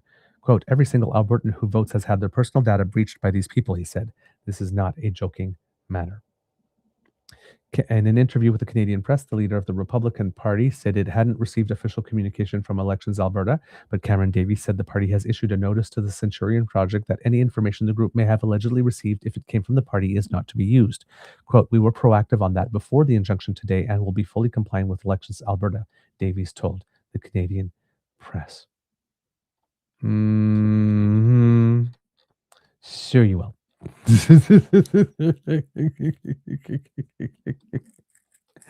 Oh man. Okay. I think that is pretty much all we've got on that for now. If I'm looking here, yeah, the UCP claims they didn't provide the list. It would seem that the little bit of irony noted by the breakdown that the Centurion Project, which doesn't want Alberta to be a part of Canada, something about their website that the folks at the breakdown noticed. Okay, it's been a day, but can we talk about this for a sec? Because David Parker's super separatist organization used a friend from Toronto to register a .ca website. .ca. Just let that marinate. They got a guy named Josiah Martinoski. And yeah, to do that. So we don't want to be part of Canada. Come to our .ca website to find out how to no longer be part of Canada. Oh my God. This is, oh my God. Wow. Wow. And Josiah Martinowski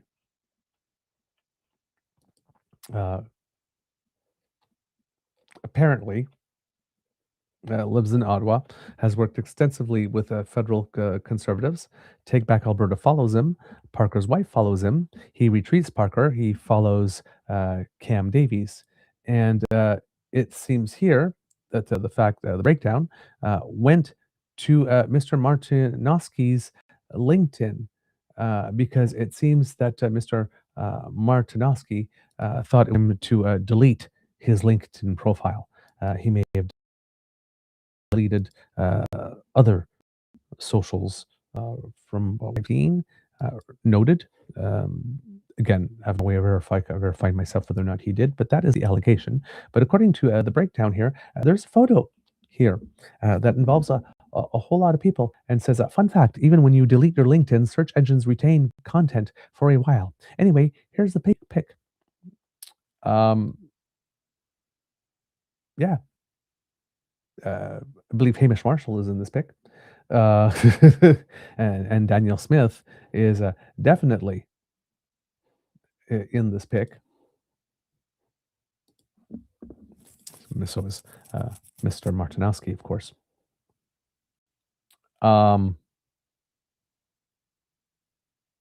Okay. Just little things here and there. Might be a breadcrumb. Might not be. But interesting. Mr. Martinowski's academic background, Trinity Western University, is a private Christian liberal arts university located in British Columbia. Apparently that's where he graduated from. So yeah. Hamish Marshall in there. Yeah. This is not good by any stretch of the imagination. This is very, very, very, very, very, very, very bad. And Danielle Smith must be feeling very lucky that she's in Europe for 10 days. Maybe she won't have to talk about it all when she comes back. Maybe the moment will have passed. But always interesting how she manages to be outside of the country whenever a bombshell drops like this, isn't it? Just saying. This is terrible. This is the type of thing that has heads rolled. This is the type of thing that does lead to criminal investigations, that leads to charges, that leads to court cases. This is the type of thing that ends political careers. And even though the breach seems to have come from the Alberta Republican Party, not the UCP, so Danielle Smith can claim some distance, it's still true that Danielle Smith has done nothing but bend over backwards like a Cirque du Soleil contortionist to accommodate the separatists. And now there will be all eyes on her to see what it is that she does.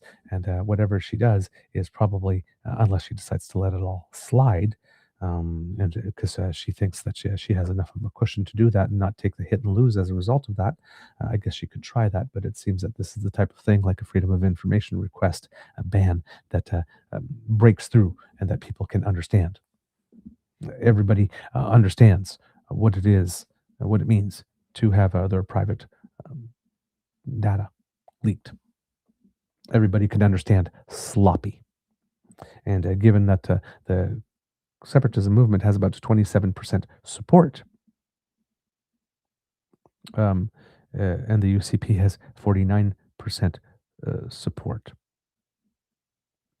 73% of Albertans who don't support separatism having their personal data shared. I would guess that there are some UCP voters that are maybe not separatist, because 59% of them are, but the 41% that are not, who probably are very, very, very unpleased with the party right now. And Peter Guthrie just standing there from the Tory party looking, how'd you like me now? You want a conservative option that actually protects your information? You might want to look at the Alberta Tory party. Just saying. Hopefully, this is the type of thing That makes a lot of people get off the Danielle Smith bandwagon. That make them think that because, like I said, if she's going to have to go, if she's going to go after this, she's going to piss off the separatists, and then she's going to lose them, and maybe her party will lose some support. Maybe some of that support will go to the Alberta Separatist Party. Maybe our party will start losing some support, and some of it will go to the Tory Party, that still has some conservative leanings, but that actually wants to run things in a competent manner. So this could be very bad news for Danielle. Again, like Doug Ford, she has Teflon, like we said yesterday. However, like was said by the commentator on that clip, your eggs keep sliding off the Teflon pan until the one day it doesn't, though. Then all of a sudden you're chewing on little shards of Teflon. The public mood against Doug Ford after 8 years turned very, very quickly after a series of 2 or 3 bad decisions that everybody can understand. Everybody can understand a data breach. And it's not like there's much love for Danielle Smith. That polling indicated that people were tired of her. They just didn't appreciate Nenshi more than they disliked Smith. This is something that can increase the dislike of Smith and perhaps make Nenshi look good relatively. Or if the NDP decides to turf their leader with a few months and try to bring someone else who might be a little fresher and might be able to mobilize more. They're definitely going to be gifted an issue. But this is a gift that's going to keep on giving. Because like I said, if the police are coming in and they're looking at stuff, there's probably going to be more revelations coming up, and I would be very, very surprised if there were not charges, or fines or something. The list was not supposed to be used. The list was used, and it seems that there was a financial transaction of $45,000, according to David Parker, when he bought that list. So someone's in trouble. And it shouldn't be that hard to figure out who it is. All right, kids and cubs. Wow, we're already near the 2-hour mark. I thought I was only going to need an hour to get through this part, but turns out there was a lot more stuff than I thought. So let's see if I can do the second part of this. Should I just do a part 2? What do you think, kids and cubs? Asking for your opinion here. Would you just like a part 2 at some point, or trying to keep these under 2 hours, which I'm already going to fail at. And sometimes they've been going into 3 lately because there's just a lot of developments. So because I have a whole other thing for you today to talk about. So yes, we should do a part 2 according to Kit Saucy. I've got to run. Okay, so let's plan a part 2 later on. I will keep you updated here on the socials. I don't know exactly what time to do that because I know I'm supposed to have some time with Kit Dan later. Kit Dan, if you're still here, I'm not sure if we had agreed on because I know you're doing something at 1, so I don't know if you wanted me to be there somewhere at 1 or at 3, because I sort of got 2 times I heard, and I'm not sure which one exactly is the one that is for us. So please, if you already know that, and if you are still here, please let me know if it's at 1 or 3 you need me, because that's going to help me determine the time I'm going to go back on. Okay. All right. So we'll do more Beaver because the whole other part of the show that I wanted to do had to do with Canada raking it in with some good investments and good news, right? We have that international defense bank that set up, and then there's a couple of other projects and investments that have come through, and just wanted to have a bit, because I knew that this part was going to be a little darker and blah, I wanted to have a bit more of a happier and good news finish to this. So let's do that. Let's do that, or maybe an evening Beaver. I'm not sure if Mr. Grizzly is going to do his Friday thing tonight, but I will look around. So either we will do something this afternoon, or I will have a slightly less than casual Friday, perhaps later. But yeah, we'll do a part two because there's lots of news, good news about investments and all that kind of stuff that I would like to bring to you. And I don't want to wait till Monday because it's good stuff. And I want to send you into the weekend with some good news. So let's do that, kids. Ooh, wine and cheese with Beaver. Ooh, that might be a lovely idea. Kit Tabby G. I'm that you know what?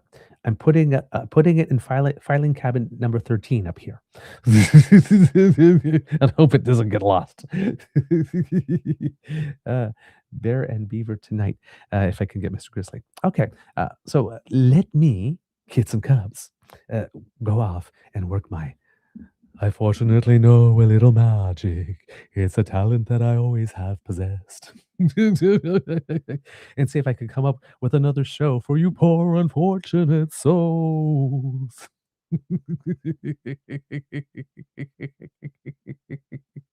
Get saucy. A lot has been happening, so double Friday sessions may be needed for a bit. And indeed, there's a couple times the past few weeks I've thought about like throwing in a weekend show or doing a double show on a day because I feel like I feel like I'm trying to cram too much information to try to get in 2 hours because there's a lot to go in, or maybe I'm just giving too detailed information, one or the other, because there's a lot to go on.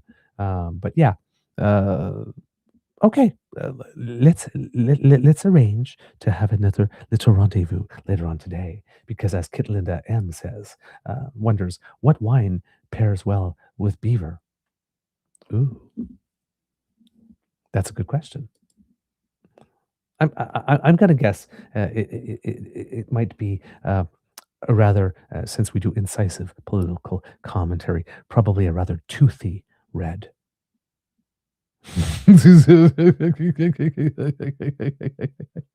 Oh, I put poor unfortunate souls in your head, didn't I? Get saucy. I got to perform it the other day when we had that review. They were nice enough to give me a song to perform that would connect with my inner diva. So, and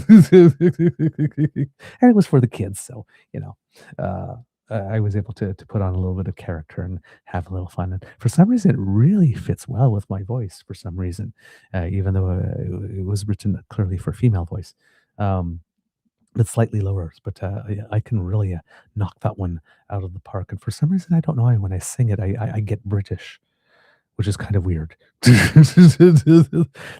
It's almost like somebody described it to me when I would sing it. It was like a well-known British character if it was being sung in their voice instead of Ursula's. But yeah, I had fun with it. I might actually include it as a future audition song because like I said, every now and then you find a song that suits you and that you can perform the living out of it. So it really is a great song. All right, kids and cubs, that's the end of this first episode, your amuse bouche of Beaver today. And we'll be back later. We hope that you enjoyed listening to us because we love making this for you. I really do. Remember, sharing is caring and word of mouth is priceless. So please tell your peeps and poops all about us. Hey, when you think about it, given that we had that's special on Tuesday for the spring update, if I do something tonight, we will have met together 7 times this week.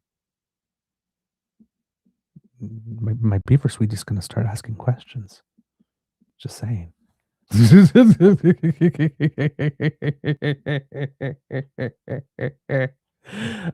Okay. Wine and cheese.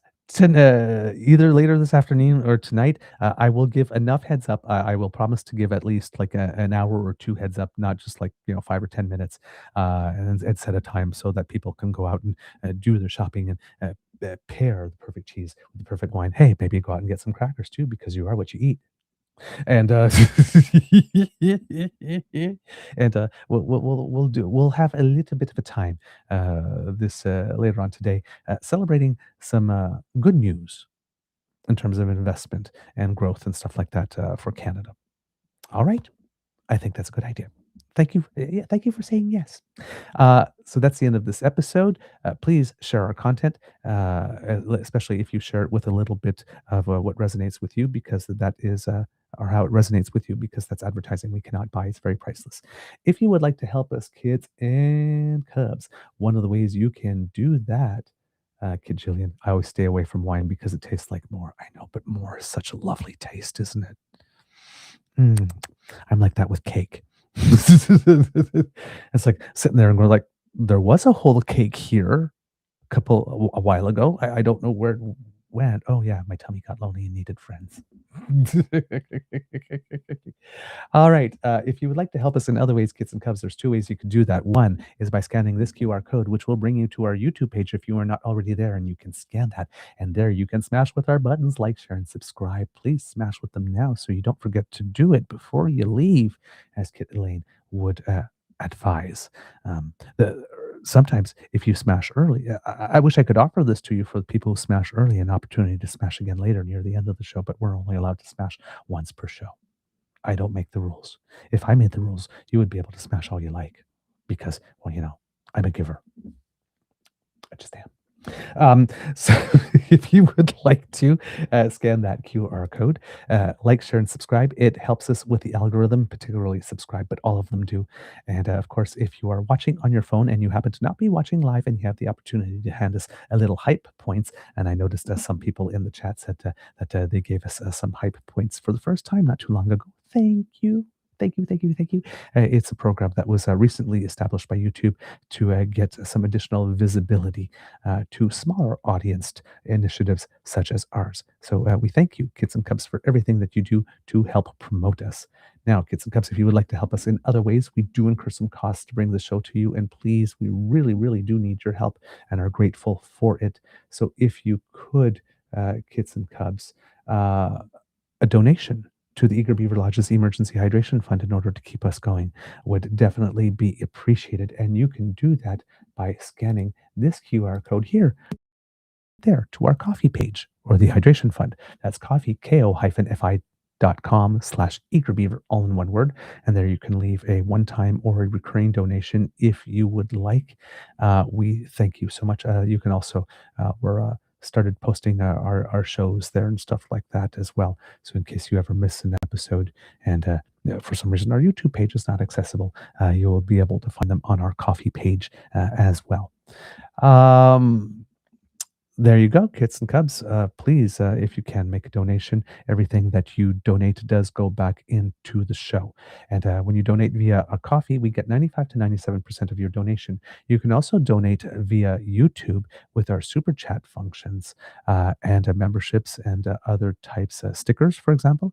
We really appreciate that. We get about 70% of your donation when you do that. And if you are doing the Buy Canadian thing, Kits and Cubs, then what you can do, Kits and Cubs, is send us a direct bank transfer from your bank to ours using our email address, which is truenortheagerbeaver@gmail.com, which I'm going to put up there for you to take a look at right here. There is the magic happening right now. There you go. See, you can send us a direct bank transfer. That way, no USCE Tech Bros get a share of your donation, and we get 100%. So, hey, buying Canadian, it's still cool. We're still doing that. So that's the way to do it. We like to offer you many ways to be able to contribute that align with your ethics and your values. So thank you so much for all that you do to support us, kids and cubs. Because democracy is something that you do, my darlings. Let's see what we have for you. Well, of course, if you are in British Columbia, you have the BC Conservative Party leadership race taking place. We're getting close to the time around May 9th when, if you are already registered, you should receive your ballots. Of course, kids and cubs, do remember that it is now too late to register. The cutoff date has already been taken place, but you still do need to vote if you are eligible and you do have your ballot. So thank you so much for that. And on the 30th, the results will be revealed. So there you go. And of course, there is a petition, Kids and Cubs, that I have been telling you about, and I'd posted it. You will find it under the posts section, I think it is, of our page, on our YouTube page, because I wanted to make sure I didn't forget it, because I had been trouble finding it. And so I put it to the posts page for all of you to find it if you are looking for it. It is suggested to us by Kit Melanie. It is rcommons.ca. If you go there, petition number, and I'm just waiting for it to appear on my screen. Kits and Cubs, I am so sorry that it is taking a moment. Petition 7340, and it is a petition to the House of Commons in Parliament assembled that reads as such. Whereas the Alberta Prosperity Project, driving the current independence petition, has held 3 documented meetings with senior Trump administration officials and solicited a $500 billion U.S. credit facility to fund a potential independent Alberta. Whereas the Trump administration's documented pattern of resource-driven coercion in Venezuela, Greenland, and Panama is now credibly directed at Alberta, which holds the world's 3rd largest proven oil reserves. Whereas co-founder Dennis Modry, participant in the Washington meetings, was found by BC Supreme Court judge to have misappropriated $1.3 million from elderly relatives, because we're dealing with only the best people. My editorial edition. Whereas Canada's Foreign Influence Transparency Commissioner has confirmed foreign interference in Canadian political processes is already occurring and that the Washington meetings may fall within his mandate. And whereas the Alberta government legislated around a court ruling declaring the original petition unconstitutional, conduct the presiding judge described as disrespectful to the administration of justice. We, the undersigned people of Canada, call upon the House of Commons in Parliament assembled to invoke its authority under Section 53 of the Supreme Court Act to refer the constitutionality of Alberta's Justice Statutes Amendment Act 2025 to the Supreme Court of Canada, and to direct the Foreign Influence Transparency Commissioner to immediately investigate the meetings between the Alberta Prosperity Project and the Trump administration. That's a petition that I can definitely sign. So this petition wants the law that the Alberta UCP just passed to make it such that the referendum question proposed by the separatists did not have to go to court to be deemed constitutional before it could get to the next stage. Once that law reviewed, wants to see if that law is actually constitutional. Can you constitutionally make it such that a referendum law doesn't have to be deemed to be constitutional by the courts before you approve it as a government to be voted on? And to direct the Foreign Influence Transparency Commission to immediately investigate the meetings between the Alberta Prosperity Project and the Trump administration. So House of Commons petition E7340. I will put the link in the chat for you. It is open for signature until June 20th of this year. So there you go. Put it up there in the chat, and I'm going to put it up here. There you go as well, so that you can take a look at it. But that is the address. So you go to rcommons.ca, petition E7340, and do remember, if you sign the petition, you've got to do 2 steps. You have to sign the petition, and then you will get an email verification link that you have to click. The petition will not be considered signed until you do both of those things, as we learned from our friend Fed Sanchez when he came on our show and taught us all about petitions. So there you go, kids and cubs. That's the stuff we've got for you. And of course, if you are in New Brunswick, May 11th, 10 days, you're going to have municipal elections. So get ready to vote there, my darlings. Do your democracy, and in particular, do participate in your municipal elections. Most important level closest to you, and particularly pay attention to the school board trustees. Please find out more about them and make sure that those who would want to ban, burn, eliminate books, or make school an unsafe environment for those of us who happen to be a little more colorful, that they don't get in, because they can make children's lives very, very, very miserable. And we don't want that. We want children to have childhoods. All right, kids and cubs, that's all I got. So Now it's time for little audience participation. At the count of three, may I please have you say, Mr. Beaver, please cue the cock on 1, 2, 3. Let me hear ya. Come on. Oh, there it is. There it is. Ooh, you started really softly, and I heard the request swell. So, since you are all so swell, here's a little cock-a-doodle-doo just for you. You are listening to a True North Eager Beaver Media Incorporated podcast. The True North Eager Beaver podcasts are proudly brought to you by our founding sponsors, the Misfit Mysteries from Corvid Moon Publishing, your source for science fiction, fantasy, and cozy mysteries featuring a broad diversity of characters, CanadianTarot.com, their uniquely Canadian online eclectic tarot community, and the Peppermaster, hot pepper sauces made from farm-fresh ingredients to thrill your taste buds and expand your mind. We are grateful to the Crier Media Network for its support, Pete Jarvis for our artwork, and Paul Joseph Something for our opening and closing sequence music.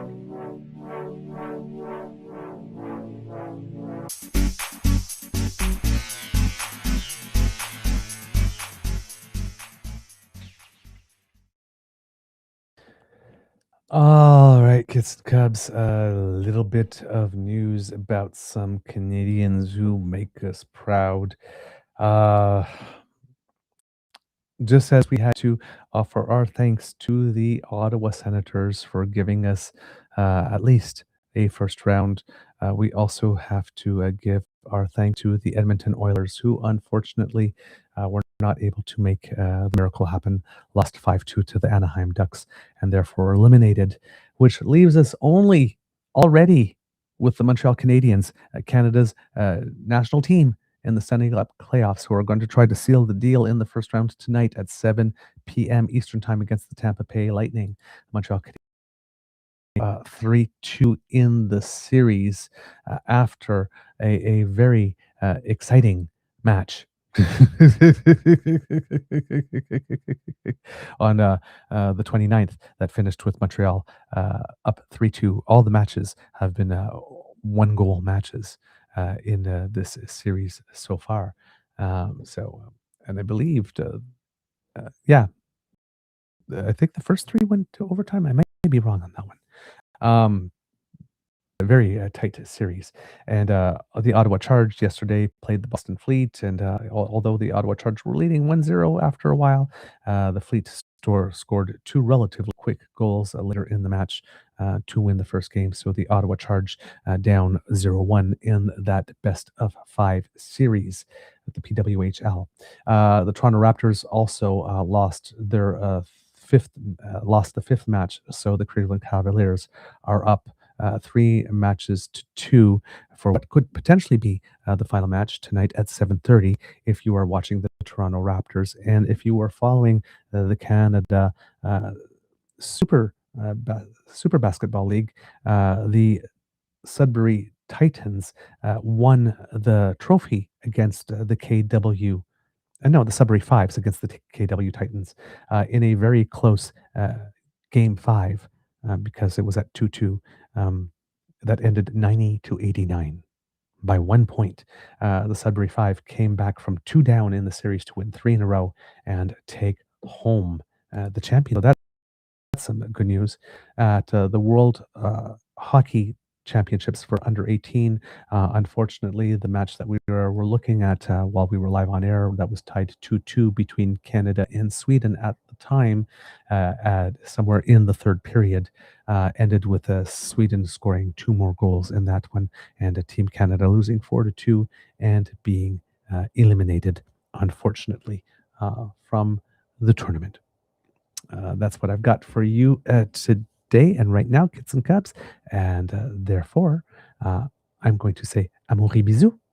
And we will see you later this afternoon. And do not fret. I will put it to the posts section on our page. And therefore, you will find out about it. Hopefully, when I program the time, you will get the notifications. Somebody has been saying, I know that a couple of you have been indicating that sometimes the notifications have not been coming to you when you would like.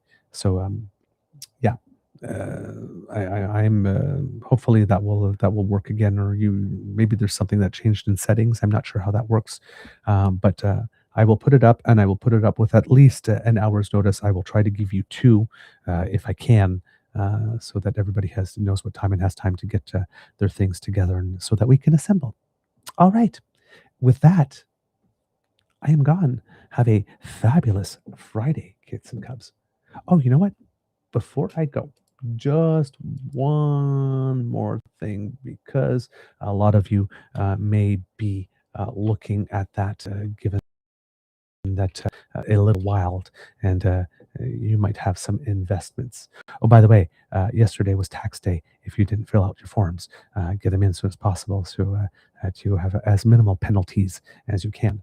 But right now, the Dow is up 138 points for those of you who are investing. It was up a little higher this morning, almost an extra 200 points at one point, but still up, which is better than has been for the past little while. It closed up a little bit yesterday as well. Actually, more than a little bit yesterday. It was a big bounce back up. The TSX is down just a little bit, negligible, not even 0.1% at the moment. So we'll see if that picks.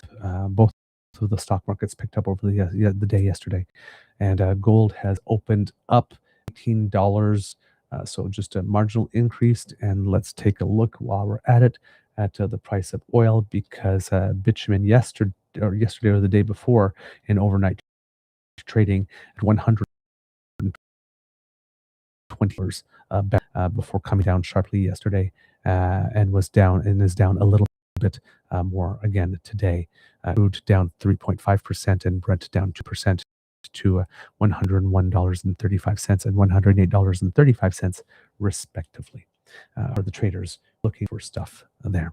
But we'll have more of that information for you this afternoon, as we'll talk more about business and investment and things of the like. So with that, again, amour et bisous. I'll see you a little later. Bye, everyone. Have a beaverific day.